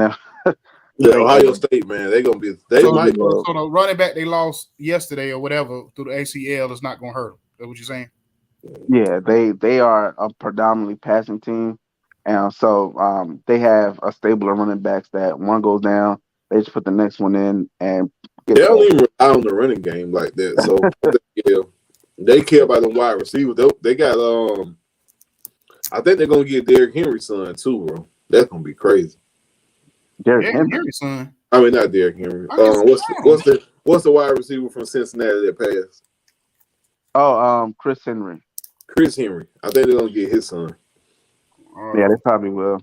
But they went to Miami and got one of the top wide receivers out of Miami. They got them, Carnell Tate, like Ohio State. Yeah. Okay. I mean, that's normal. I mean, Ohio State, Alabama. Well, Crystal Ball got to change that if he want to win. Huh? Crystal Ball got to change that. That's 1 year. Damn. I mean, y'all expect the man to come in there and beat Jesus or something. You know what I'm saying? God, leave. Get him that chance to get in there first. Damn. But the thing is, the thing is, Cristobal has a proven track record. So him recruiting should be a simple transition. The same way with Lincoln Riley, the same way with Brian Kelly. Mario Cristobal going to Miami should be way easier for anybody recruiting in the whole country. There should be nobody recruiting easier than Mario Cristobal. But Billy Napier's out recruiting him. We'll see going into 23 what it looked like, because they already said that from what I'm hearing about reports from whatever that his next couple of recruiting classes supposed to be top notch. So we'll see. This one, man, y'all about to so you ain't heard about the rumors of it's supposed to be some quote unquote decommits. There was a player that walked off the field the other day from practice. They already got players injured. Well, from Miami? Yeah, from Miami. Yeah, but come on now, stop that, because that's been going all over the country. We've been seeing decommits left and right. Nah, but not the commits that y'all are. So potentially they're talking about y'all losing. If Malachi Nelson, who was a USC kid, if he actually goes to Texas A&M, which probably happens, then they're talking about USC going after Rashada, because Rashada is a West Coast kid and he probably goes there. They're also talking about Auburn snatching up. He decommitting? Because he's a West Coast kid and he can go to USC and play at his hometown thing, and he's the next guy up. Versus at Miami, what position does he play? You don't know who Jaden Rashada is? No. He's the quarterback. The one y'all paid $1 million to. The one that y'all paid all that money to. $9 million from y'all. And then then the other quarterback that committed, Emory Williams, they're recruiting him at Auburn because again they want to wait Emory Williams at Auburn, but he'll go to Auburn and be the guy. Into Auburn on this. But see, that's something I would not. This is the thing that y'all see. Y'all leaving out context, because it's been this type of thing been going on for the last 3 or 4 years, and this is the one thing that I knew was going to hurt the NIL situation or hurt the players or not NIL with the transfer portal. I knew this was going to be an issue, but these players, especially these new generational players, they don't want to compete anymore for a spot. Oh no, they want to be given a spot in training camp to a player, and let's just say I come in, I'm a freshman, you a freshman or a sophomore. if I know in my mind you probably gonna be there the next 2-3 years, I'm not sticking around to try to beat you out or that you get an injury. I'm just gonna leave. I mean, but That's you not don't. gonna just be a Miami thing. I mean, the You play a time. quarterback, that's gonna be a lot of quarterbacks to do that. So No, stop. but the thing is, y'all recruiting. So right now, the recruiting class for Miami is banking on like the class, and there's a quarterback of the future, and you're potentially losing both quarterbacks of the future in your first class. That's not a real good look, and it's not an NIL thing. It's a career It's a thing. Like transfer thing. when you look at it's like when you look at college football now, it's a business. Like these kids coming in, you understanding like, yo, this shit is about business. It set me up to go to the league. So do I want to go to a team where I have to necessarily sit on the bench for 2 or 3 years before I play, or can I go to another good team and still have to compete? But it's just the route of Okay, but getting on what the I'm field is a saying little is bit easier. that's not going to be a Miami thing. That's going to be because these players know they can transfer whenever they want to, and then whatever, and they don't want to compete anymore at where they're at. They're They just don't going want to compete. Well, they're not there they yet. just going to end They up. want to hand it to them all the time. Well, That's they're what not. I'm saying. They're not there even yet. trying to. Okay, that's even worse. That's even worse because they know they not even going. Oh well, we already know Van Dyke, or we already know this one up, so we just gonna leave. That's all these players gonna do. They I gonna mean, but lose. it's like if you want to get around a mountain, yeah, you can climb over it, or you can get in a car and drive around. Now But you now, can what kind? for the story of course it sounds good to climb up the hill and that, but you're just gonna get in that car and drive around. But he good, boy. Bro, I tell you what, man. That's But what he it is. good, Y'all boy. generation is But crazy, man. I ain't never seen nothing like this. I ain't never seen this. Is crazy. This more like Wherever you go, they're gonna have to compete for the most part. exactly. They're That's not. what I'm saying. That's why I don't. That's why I don't like. That's why I think they need to put stipulations on this transfer stuff. They do. You only can transfer one time. Man, what's that one running back? He transferred 3-4 times. What are you talking about? It was one back. The running back for No, Once you graduate, not the once you running back, graduate, the guy, the point guard for Miami. you can transfer. So you get one free transfer, and then after that you have to sit out a year. Not the point guard for Miami. He didn't. The point guard for Miami. Yeah, the point guard for Miami transferred like 3 times in the 4 years he was there. I don't know about a point guard. I know. Yeah, they were talking about that in the tournament last year. oh, there she gives. The point guard for Miami, I think the point guard for Miami transferred 3 times. Now you can transfer. So the rule is you get one. Once you graduate, now you can transfer as much as you want to once you graduate. Once you graduate, you can transfer. You get one transfer rule. Be quiet. You get one free transfer rule.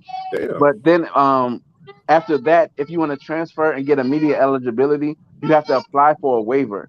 Now, if the waiver is approved, then that's the NCAA approving the waiver. But that's not the player or the coach. That's the NCAA saying, okay, yeah, you can go here and you can have immediate eligibility. So that's the NCAA more than the player. What do you mean? What I'm saying is, when you was talking about these players transferring and they just signed with Miami before the season started, and like y'all said, it's more of a business thing than anything else. This is the problem between the NIL and the transfer situation, is that if it's going based on somebody agent, somebody coming telling you or whatever it is, oh, you don't want to sit around for a whole year because Van Dyke ain't giving up that job. They got him up as being a Heisman prospect. So y'all might go ahead and dip out now. I mean, that's picking. I think that's natural. Like that's for anything.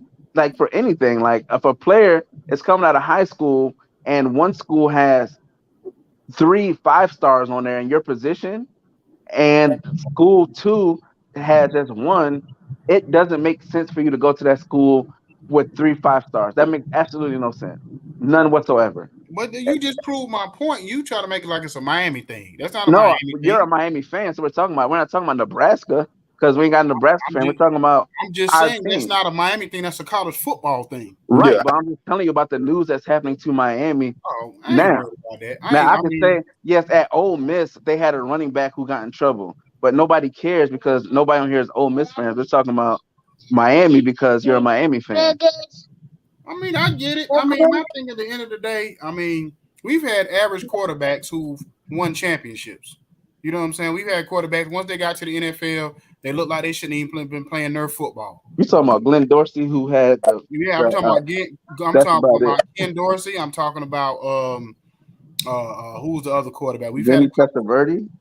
No, I ain't going back that far. No, Vince Testaverde, he was that guy. I ain't talking about him. No, I'm Jim talking about, Kelly. Jim Kelly, because I'm trying to think of championships that. You talking I'm about talking NFL about, championship? I'm talking about Ken Dorsey, and I'm talking about doing the Because quarterback. he's the one who won a championship the last.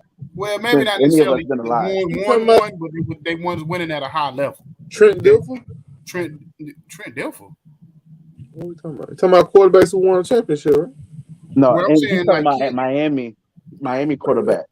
Oh, yeah, hell. like most That's of why our I'm quarterbacks, confused. most of our quarterbacks wasn't like type of quarterbacks you were gonna pick. Let's say Alabama quarterbacks. They weren't necessarily quarterbacks who was gonna transition to the next level and win because Miami winning wasn't really predicated on the quarterback. It was more predicated on the offensive line, the defensive line, Skill players. Everybody the else. skill position, everybody else. So if we get a comparable quarterback and get all the other skill stuff back on point, we can win in college football. That's all I'm saying. So basically, you say everybody down in Miami can run, but they can't throw. But y'all aren't. But the thing is, Miami's not getting those guys either.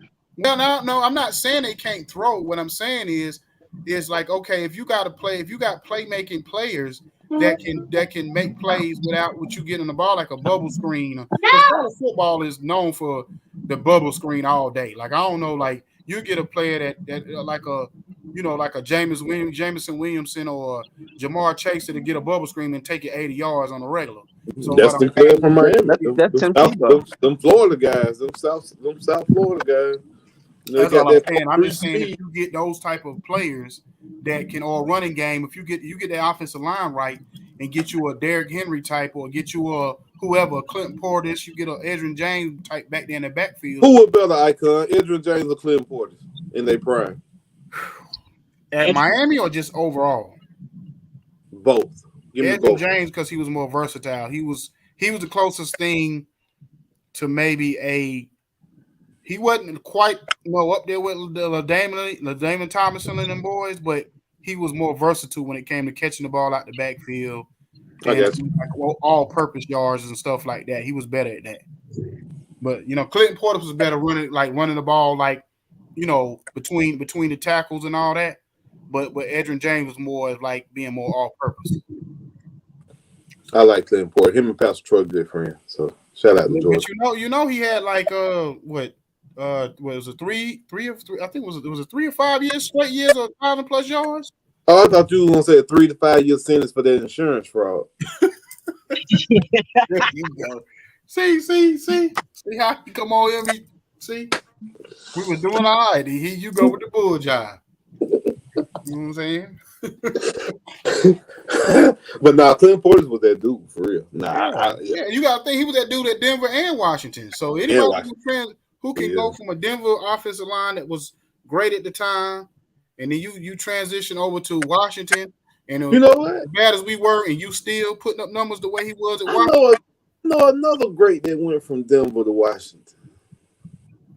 Oh, you talking about Champ Bailey? Yeah. He went to Washington. He went to Washington, Denver. I did say that because No. Where'd he go? No, the Florida fans was on. How was it? I'm tripping. Hold on, back here. Who you talking about? You talking about Champ Bailey? Yeah. I'm just throwing that up to them. And we don't talk about him. We don't talk about him enough as being top cornerbacks of all time. Thank you. We don't talk about him enough. Thank you. About who? Champ Bailey was shut down corner. He was one. If somebody name a top 5 and don't put Champ Bailey in there, you smack him in the face on site. You name top 3 and don't put him in there. I don't hear people put Champ in there like they should. I don't hear a lot of people put Champ in their top 5, maybe top 10. Ooh, Champ yeah, I would put Champ in the top 5. Come on, man, that's crazy. Yeah, easily because he was probably the last of the shutdowns. Him and Darrell was the last probably 2 shutdowns that we had. You don't call Richard a shutdown? Well, no, he shut the side down. He was shut down the whole side. I think he was more shut down because Richard Sherman. Because of the players around. Look at the numbers now before you start talking about Mr. Zone everything. Come on now. He played the ball. We played the game one way. It's like what's my man from the Eagles? Asante Samuel. No. That was horrible. That was horrible. Straight zone corner. And they put him in a man system, and boy, he looked so bad. He was a system. That lead in the boom is what created Richard Sherman. When that boy had to go somebody man on man, he was out there looking like a rookie. Yeah. He definitely was overrated. He got the interception numbers though. The only reason why I really like Richard Sherman is when he came and Skip Bayless the way he did. That's the only thing that made me like him. You know what I'm saying? When he was the first player to ever get at Skip Bayless, I said, yeah, I like this dude. This man just don't like Skip Bayless at all. Can't stand him. What? He was tweeting by LeBron's son. I said, "Oh, come on now, Skip." Oh man! And then he tried to play it off, talking about, oh, how I wasn't dogging him out. I was just saying if that was your dad, he would have done it with his left hand or something. He said, I'm like, bro, are you serious? Like, I was more giving him praise than I was. Thank you. Well, I would say the dunk looked better with the right. It was better with the right, actually, because he literally dunked on the boy. And he did it with the left. It was like the guy wasn't gonna block it anyway. But like the guy had a chance to block it and he jammed it on him. Skill so. I just don't like the fact that every day he tries to find something, even in the off season when they're not playing basketball. Yeah, man, he like finds bro, a way to put LeBron James in a conversation. Well, that's his money maker. So now he's just getting LeBron, trying to get LeBron to say something back to him. Hold on, what you saying, Chris? So I'm saying then when Bronny get in the league, he gonna ride him to. He either gonna ride him to put him say he better than LeBron, or like he hit free throws better. It's gonna be something. He gonna use him. Yeah, because even his own wife was like, lay off for him or whatever, because she was the one that seen the tweets, and she was like, lay off for him. He's just a kid, and then he was like, well, all I'm saying is he almost to be 18, so he can take the same criticism as everybody else. And I'm like, it's not even about that. To me, it's more about the fact that you know whose son that is, and you're trying to nitpick him already. I'm trying to. You ain't talking about no other high school ball. Savannah gonna get at him the whole time. You think so? Whole time. And he keep on. If he, because that wasn't like real bad. It was just like stupid. It wasn't. But it was unnecessary, really. It was unnecessary. All he's trying to do is get LeBron to respond to him. That's it. That is what he wants. He just wants to respond. He gonna get LeBron to respond. He gonna get Savannah to respond. He probably would after he retired. I don't think he gonna ever acknowledge him. I think he knows Skip won't that. Like that's gonna feed Skip so much. I don't think he'll ever do it. I don't think he will either. I wish he could have him. I wish LeBron could have him on the. Nah, you want to go on something? Nah, we ain't gonna go to on the. You come to the shop. Since you was trying to get me smoke, you come to the shop. You think Skip going to this shop? Hell no. But I'm saying he wish like he wanted Draymond to come on his show or his. I wish Draymond go to Draymond. I want to see Draymond go on now personally. Me personally, I do too. But I would rather if you since you want to come at me, if I was Draymond and LeBron, okay, come on my platform. You know what I'm saying? Nothing else. At least I can get since you coming at me, let me get all the views, let me get all the whatever instead of your show getting all the praise and all the hype. Let my show get it. That's they won't go on his platform ever. Huh? They will never go on Skip platform ever. Right. Draymond might. I know LeBron won't. Draymond might. You know what I'm saying? Because Draymond don't mind. Yeah, because he's going to the media after. He's going to the media. He's going to be what one of those guys are after they finish. So Draymond maybe. Yeah, if I said Draymond to do it, because he's gonna be on Inside the NBA when he retires. You know what I'm saying? Whether he's gonna replace one of them or he's gonna be the fifth man, but he's gonna be on there. Matter of fact, I think they've already given him the contract low key. I think they said something like that. Yeah. He signed a two-way deal, like a two-way media deal, and a damn NBA media deal, and a regular contract. Yeah, so I think he's already on the Inside the NBA when he's available to be on there. So I mean he good at what he do. I ain't gonna lie. He good. It's like I think JJ Redick good at what he do, and you know what I mean. JJ Redick real good. I do like watching JJ Redick. I like. But you know what's funny, because I watched Jay Will, Keyshawn, and Max. I'm like, how do they have a show and they never own the show together? Like if you watch the show, they never all three They have never all three be there. You know what I'm I saying? think everybody vacationing before football season kick off, man. You know, they have random come in and out. Well, because you know the girl left off of what's her name? She left off of first thing first. Jenny. Oh, for real? Yeah, she left last week was her last day. So I think they on vacation this week. So when they come back next week or whenever they come back. I thought Jenny was on Undisputed. She had a baby. Jenny Taft? She just had a baby. The one on what's her name? Jenny too, I think. Her name Jenny too. Okay. The one on thing, yeah, both. I don't know why in the hell they end up having all these Jennies, but it just sounds like a good name to say on TV, don't it? Hey, Jenny. Yeah, so I think the one on Jenny Tapp is on Undisputed, and then Jenny, whatever her name is, she's on. I don't know her last name. She was on First Thing First, but she announced last week was her last day. I said it's kind of crazy between her and Angela Lee leaving at the same time. That's kind of crazy. Her and who? Angela Lee from the Breakfast Club. You think they ain't got nothing to do with each other? I'm just saying it's kind of coincidence, like funny that they leave them kind of at the same time from their respective shows. Y'all gonna start watching Breakfast Club and start watching Angela? Nah, I never liked. I might start watching it more now that she leaving. I ain't gonna. I never liked Angela Yee. I ain't think she never really brought nothing to the show. She be messing up the interviews, dog. They be having regular interview and the shit around like, so what's your favorite position? You be like, fam, they talking about their kids. Exactly. Because that's what she doing lip service. Right, but it's a different platform. Like, right, yeah. But she's getting her own show that's coming on right after. That's coming along right after the Breakfast Club. But I just don't think. I just don't think it's. I mean, I don't think it's gonna really work out. You see how much she get for lip service? Well, she has her own show on XM Radio. So yeah, she got lip service on that too. Ain't lip service on XM on iHeart. Well, it's on like I think it's on like Sirius, but you got to think you can't talk like that on regular radio. Well, it's not going to be to that level. It's like she's having a regular radio show with like it's going to be like news and music. And that's my point. If she can't really do that, that's what she's good at, the lip service stuff. Well, she had her own show. It was regular. It wasn't lip service type.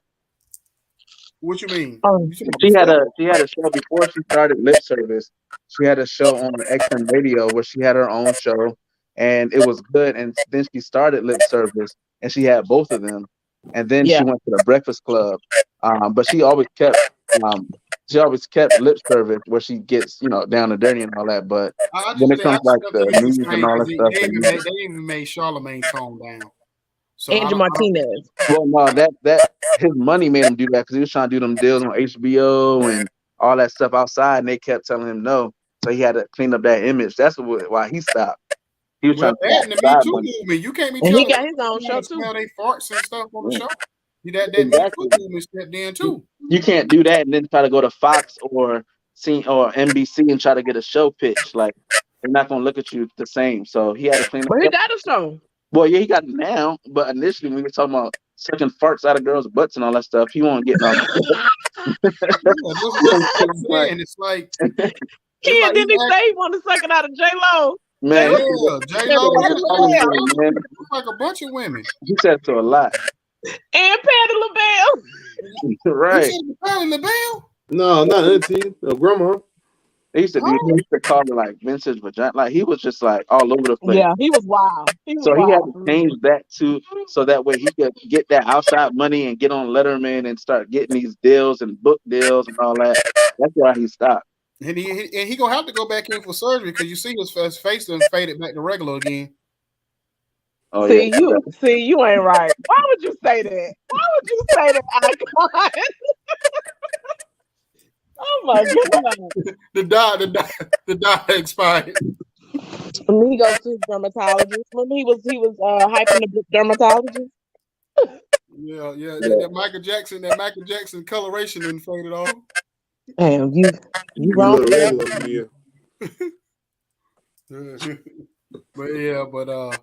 But anyway, Crystal. I thought we all was understanding we were supposed to start at 9 tonight. Everybody was all confused.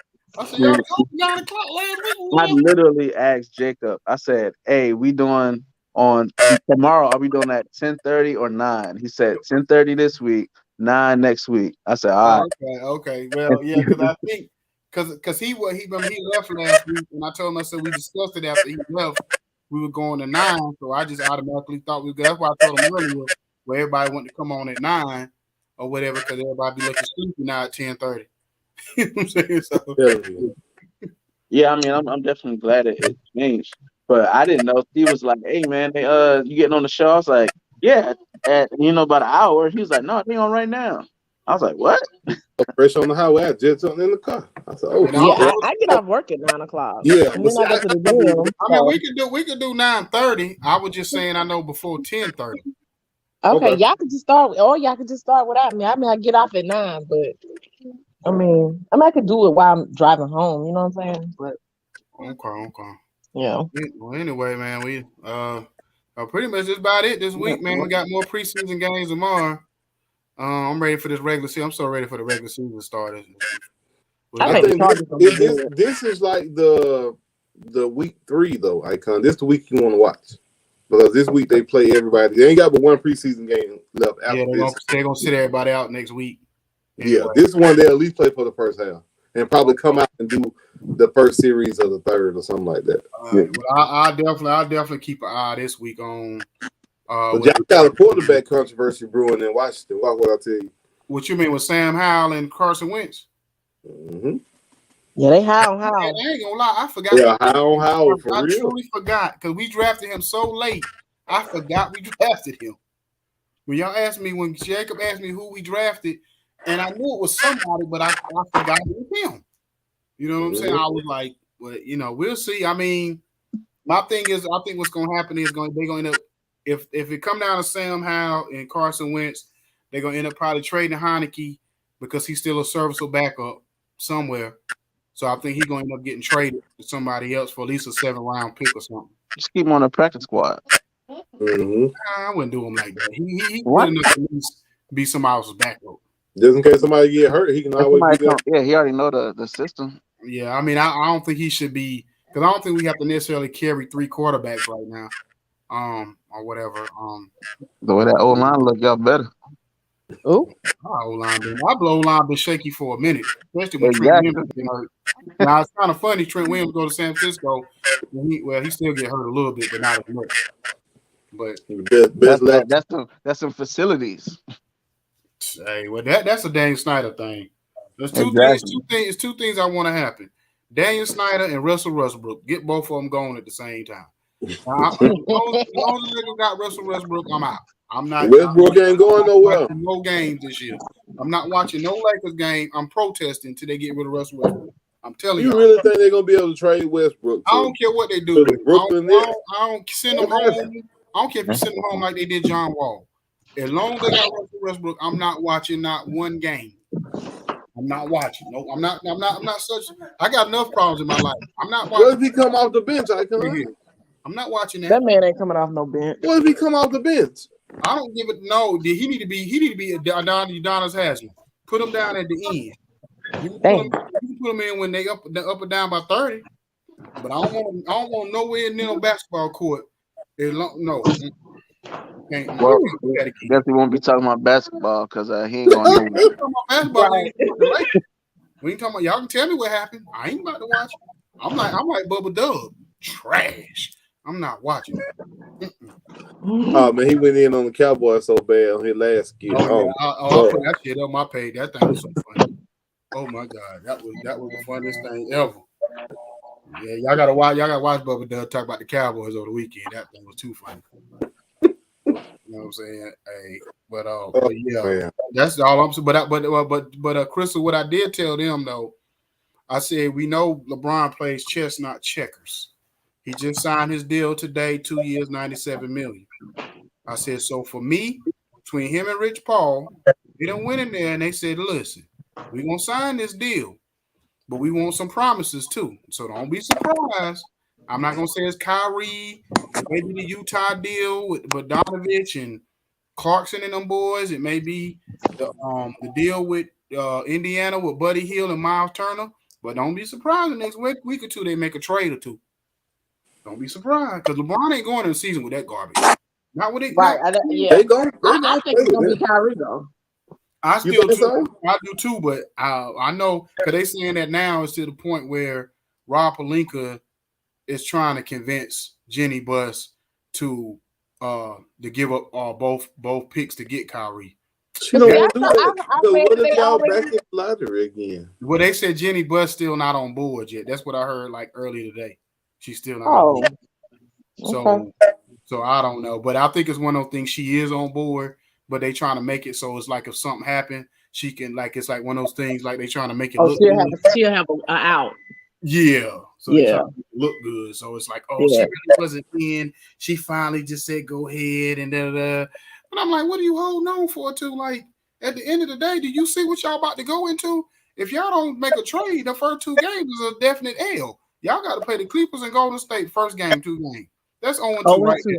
If y'all go in with AD and this LeBron and a broke down Russell Westbrook and a bunch of dudes from UPS, y'all about to lose.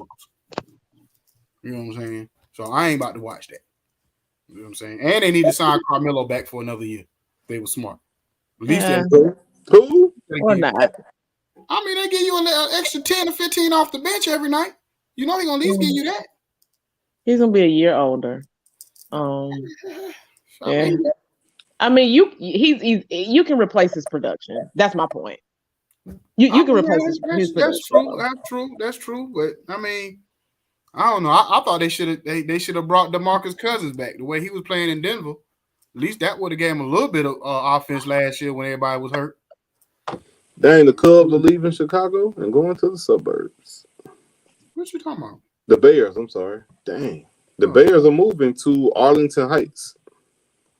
Does nobody care about the Bears in Chicago? You don't care about the Bears. It's a lot of people that care about the Bears. Shoot. I'll leave. Should I leave to go to the suburb? More people care about the Bears than the damn Washington coming. Shot out there. It's more. Everybody, they started to get shot downtown now. So you know they got to leave. You right. It probably is time to go. Shoot. But anyway, man, guess I'll see y'all on Sunday. Yes, sir. We got Crystal coming on Saturday for the toe-to-toe. It's hate week part 1. So I already told you when I'm coming on week. Well, it's Gator week. This week. I know you're week 3 right before the Texas A&M game. After I see what we look like them first 2 games, I'm coming on week. So y'all playing Bethune-Cookman and Southern Miss. You're not going to see what y'all look like. You said what now? Y'all play Bethune-Cookman and Southern Miss. You ain't gonna see what you look like until you pay in there. Brother. I've been watching Miami for 25 years. Just like Tar Heel game, you can whoever you play, I know exactly what you are in those 2 games. I already know. By the time you get to the game, what you don't know is when like Miami play Florida game 1 and Alabama game 1. I don't like those type of games, especially for our type of program, because we don't get a chance to really see what we are. Why y'all can't come out the gate and play Oregon like we doing? I mean, what you talking about? No, we not there yet. We're not where y'all at. Y'all programs is set up where y'all kind of know y'all got a consistency. Y'all got like a 10-year. Florida play Utah week 1. Who? Utah, they ranked number 7. Utah. Florida plays Utah week 1. Florida might lose. Florida might be on 1 week 1 now. But what I'm saying is, that's true. That's very true. What I'm saying is, no, we're not. We played Florida 1 year. We played Florida like 3 years ago, and then we played Alabama last year. Now y'all should never did that. I will never sign up to play Bama. What I'm saying is that's y'all fault. I said somebody like Oregon or Utah, Pac-12. You want to play Bama week 1? Shit. Yeah, that's what I'm saying. Like I just think when us trying to rebuild our program back and whatever, those type of games need to be like 3 or 4 so we can see what we got. We don't need to go on week 1 playing nothing like that. I already knew Alabama. I was like, well, don't go 0-1. You know what I'm saying? It's over with. So we already went in with a lack of confidence, and a game like that can tear you apart early. You know what I'm saying? Yeah. You notice like we struggle, and then midway through the season, we kind of went on a little bit of a 3-4 game roll where we won a few games at the end. But that one game kind of destroyed our whole confidence because we a young team and we going against the Michael Jordan, the LeBron James of football. That ain't good. Y'all might lose against Bethune-Cookman. I ain't even no damn Bethune-Cookman. The coach say y'all can't block, you can't throw, you can't catch. Well, he's supposed to say that. He's supposed to say that because that's the thing about what you call it. He was always praising them. Oh yeah, we good.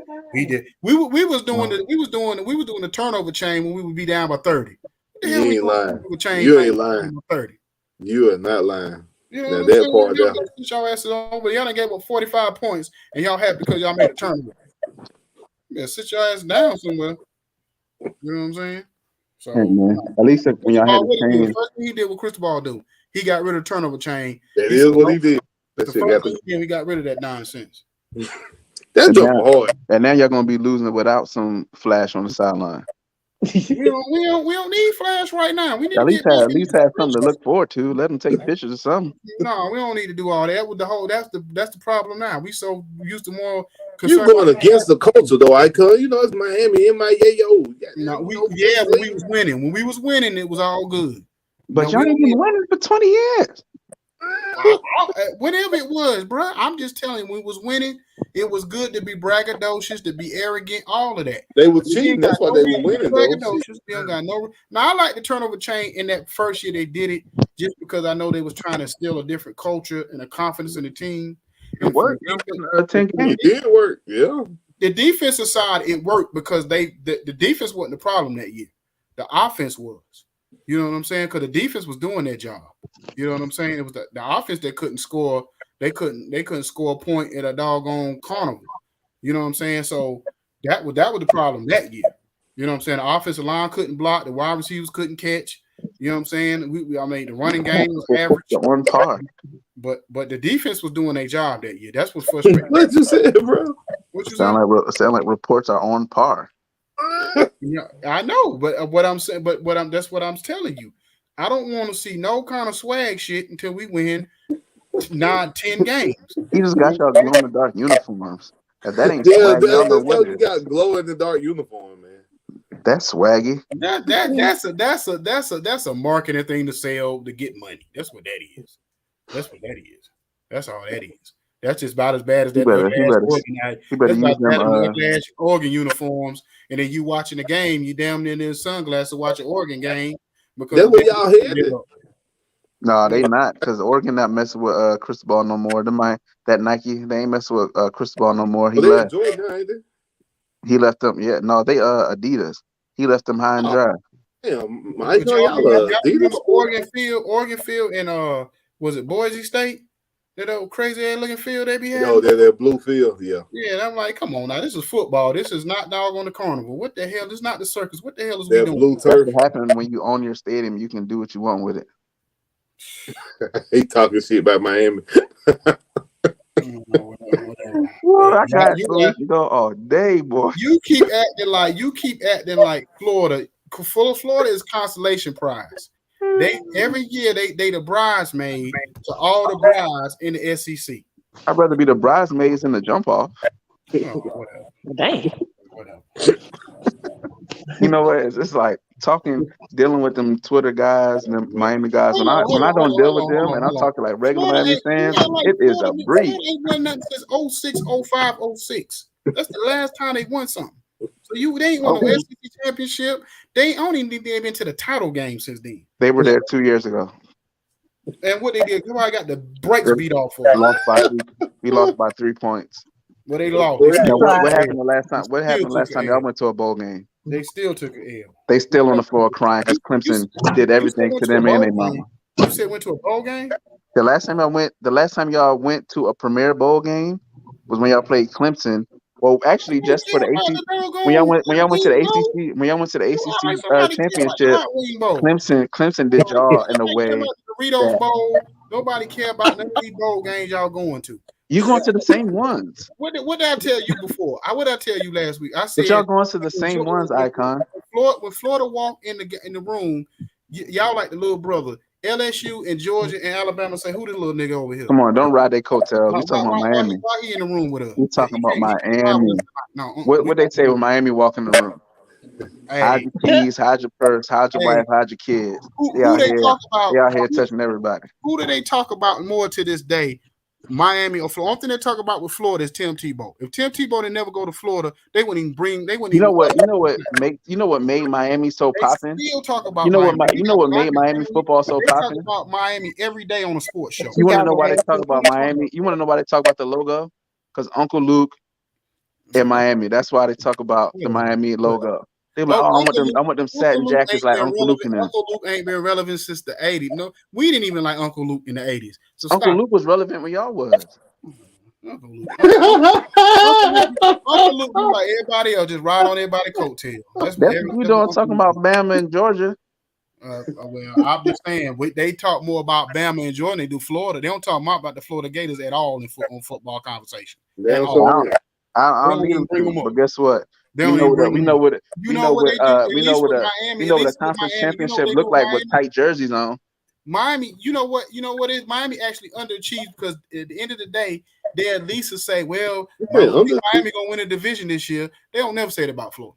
Ever. No, they say that about Miami for some reason, but it never happened. Hey, they say it though. They say it. They don't even bring Florida in the conversation. But we were there 2 years ago, Icon. We were there 2 years ago and lost by 3 points. Y'all was there 6 years ago and get lost by like 40. We ain't the same. You talking about winning Clemson? Yes. Okay. We ain't the same. And then before that, y'all ain't been to the SEC championship. This is my thing. Since 2000, like a Cowboy fan. You know you are like a Cowboy fan. You praise something that doesn't matter. I'm telling you, I know what my team is. You try to make Florida bigger than what they are, and they're not. They're just as average as Miami. Did I say anything about Florida being great while I was on this? You always talk about Florida being this juggernaut. You know what I'm saying? No. You try to act like, you know what? Florida been behind Miami for so many years. You like that little brother that grow up and still jealous of your other brother.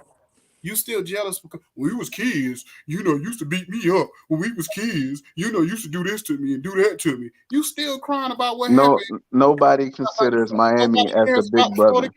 You can't be the big brother when you get smacked up on a regular basis. The Florida Gators are a part of Florida people don't even go to. People don't even go there. but recruits come here, and we got a lot of them from Miami, so they like something. And y'all still ain't gonna win no championship in the SEC. Still, y'all can't even beat a SEC and team. That's even worse. You keep talking about Miami recruiting, but Florida got better recruiting classes and still can't win. No, they don't. Florida Gators don't have a better recruiting class than Miami. No, Miami beat them. Y'all got them right now. No, I'm talking about over the past 10 years you've been talking about. Yeah, those Saints y'all had killed y'all. Yeah, we had better classes. Okay, then y'all still ain't winning. So what were we talking about? There's a lot of teams that didn't win. If you weren't Bama or Clemson, you didn't win. Just like we talking about earlier, we talking about Miami and Florida. Y'all have had better recruiting classes, so that's more on y'all coaches and whatever y'all got going on because y'all still ain't winning. So did Texas and Oregon and Oklahoma and are they in Texas SEC? A&M and a lot of them. Are they in the SEC? A lot of them, yeah. Is Texas and Oregon in the SEC? No, but Texas A&M is. Who? Georgia's had a top 5 class for what, the last 10 years? Better than Clinton. And they finally got one.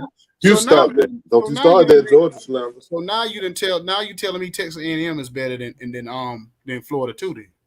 So y'all went from the little brother to the cousin. Texas A&M is better. Y'all not even cousin. We lost to them. See what happens when we lose? We have to say that the other team is better. If they were Miami, y'all lose and y'all be like, I mean, we're still better. We just had a bad day. No, we don't say that. We lost to A&M. We're like, A&M better than Florida because they beat us. So that's how it goes when you lose. We're better. Georgia, Alabama, Florida. You know what I'm saying? Also, all them at Texas A&M, all them better. Is Vanderbilt gonna be better than y'all too now? No, why would they? I don't know. They saying that Vanderbilt TV money was better than USC money, so all the players gonna go to Vanderbilt. Well, they're in the SEC, so they get to play against people who draw in money. I mean, didn't y'all lose in Kentucky last year? The first time. I think that was the third time out of like 30 years. Y'all can't even beat Kentucky now? Didn't y'all lose to Duke or was that UVA? I mean, get out of here. UVA was ranked like at one point, like When? I think last year. So You it's know what I'm saying? Kentucky. Kentucky was the top 10 team. What are you talking about? Duke had a. I think Duke was in the championship game the year before that, bro. Kentucky only lost to UGA and A&M. What are you talking about? I mean, I'm saying, but Kentucky. When the last time Kentucky ever been good? Like Virginia's have actually had Last year. They were Virginia good was last year. They didn't lose until they played against Georgia. Okay, let me ask you a question. At one time, has Kentucky ever had been the number one ranked team in the country? No. At any time in their program? No. I have no idea. Virginia has. When they had Herman Moore and I remember Virginia. they was number one in the country. When was this? It don't matter. I What said in the decade program is this? history. In the program Jesus history, Christ. has So we're going to Virginia- Bronco Bronco Mendenhall and the Barber I'm just brothers. telling you, you lost to a team that's never been ranked in the top 5 before. Yes, Icon. Y'all lost to FIU and we lost to Georgia State. Georgia Southern.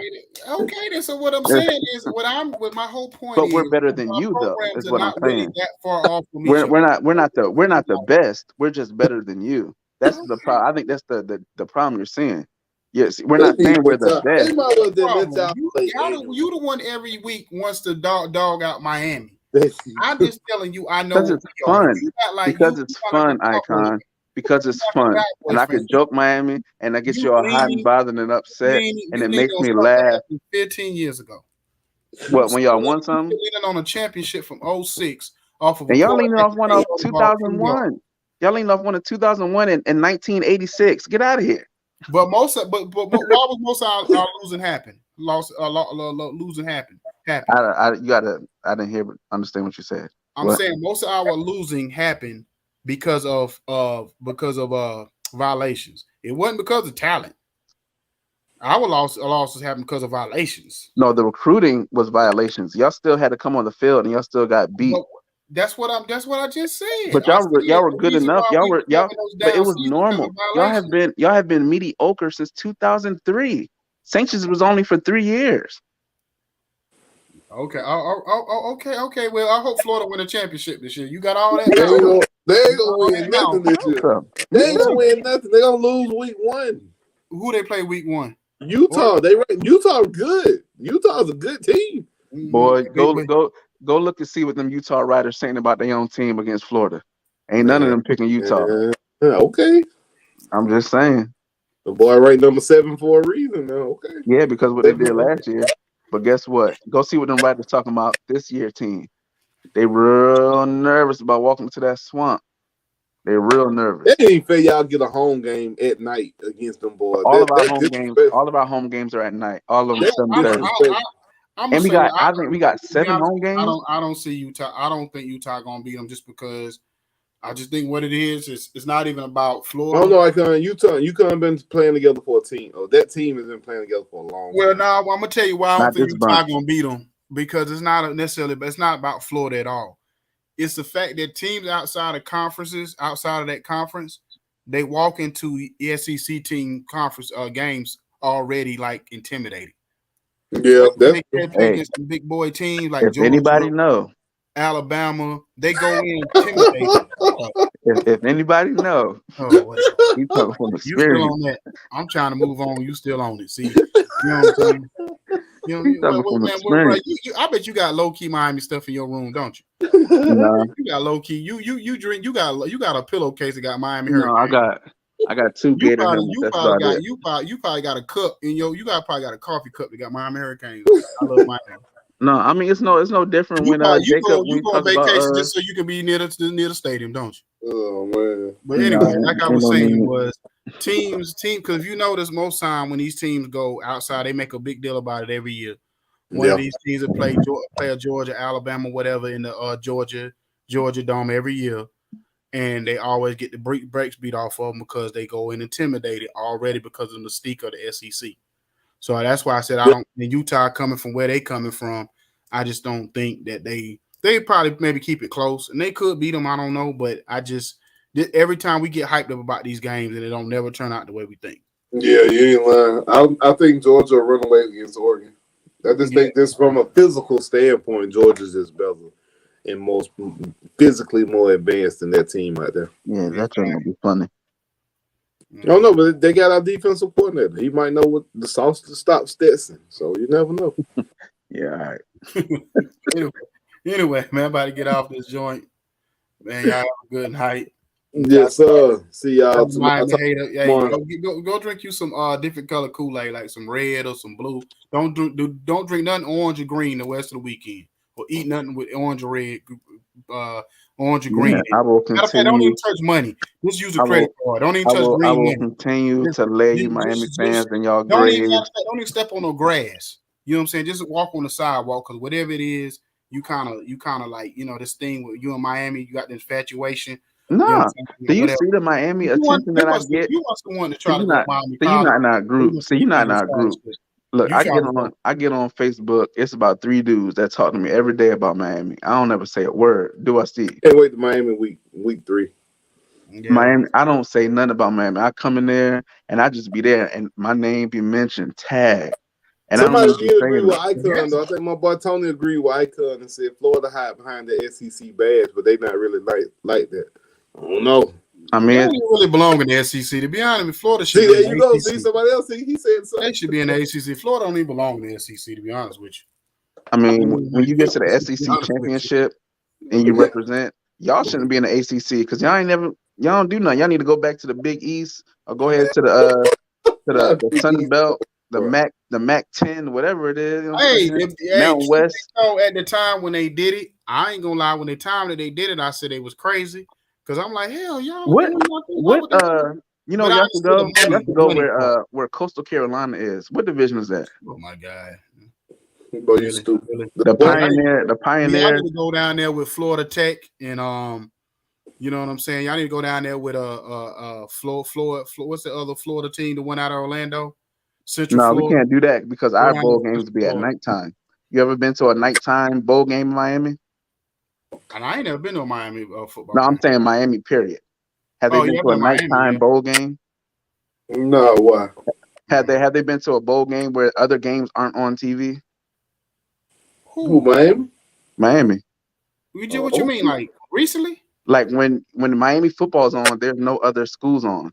Because usually y'all bowl games typically are like on a Saturday afternoon. BYU might be playing, Wisconsin might be playing. But see, everybody know Miami sports has got the worst fan base in sports. Even when the Miami Heat was hot, like doing their thing with LeBron and them, the fans were showing up the game late. If you ever watched the first quarter of the game, success of the team. I'm not talking about fans. We know fans don't go to the game. They didn't go to the spring game. We talking about the success of the team.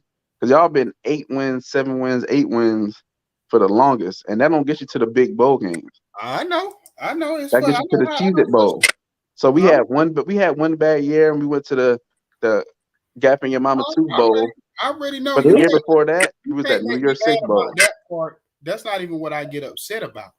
I'm more talking to you because you acting like Florida is that much better. That's all I'm saying. But as far as wins and losses, I'm just as frustrated. But Icon, we are better than y'all. And Michael Irvin.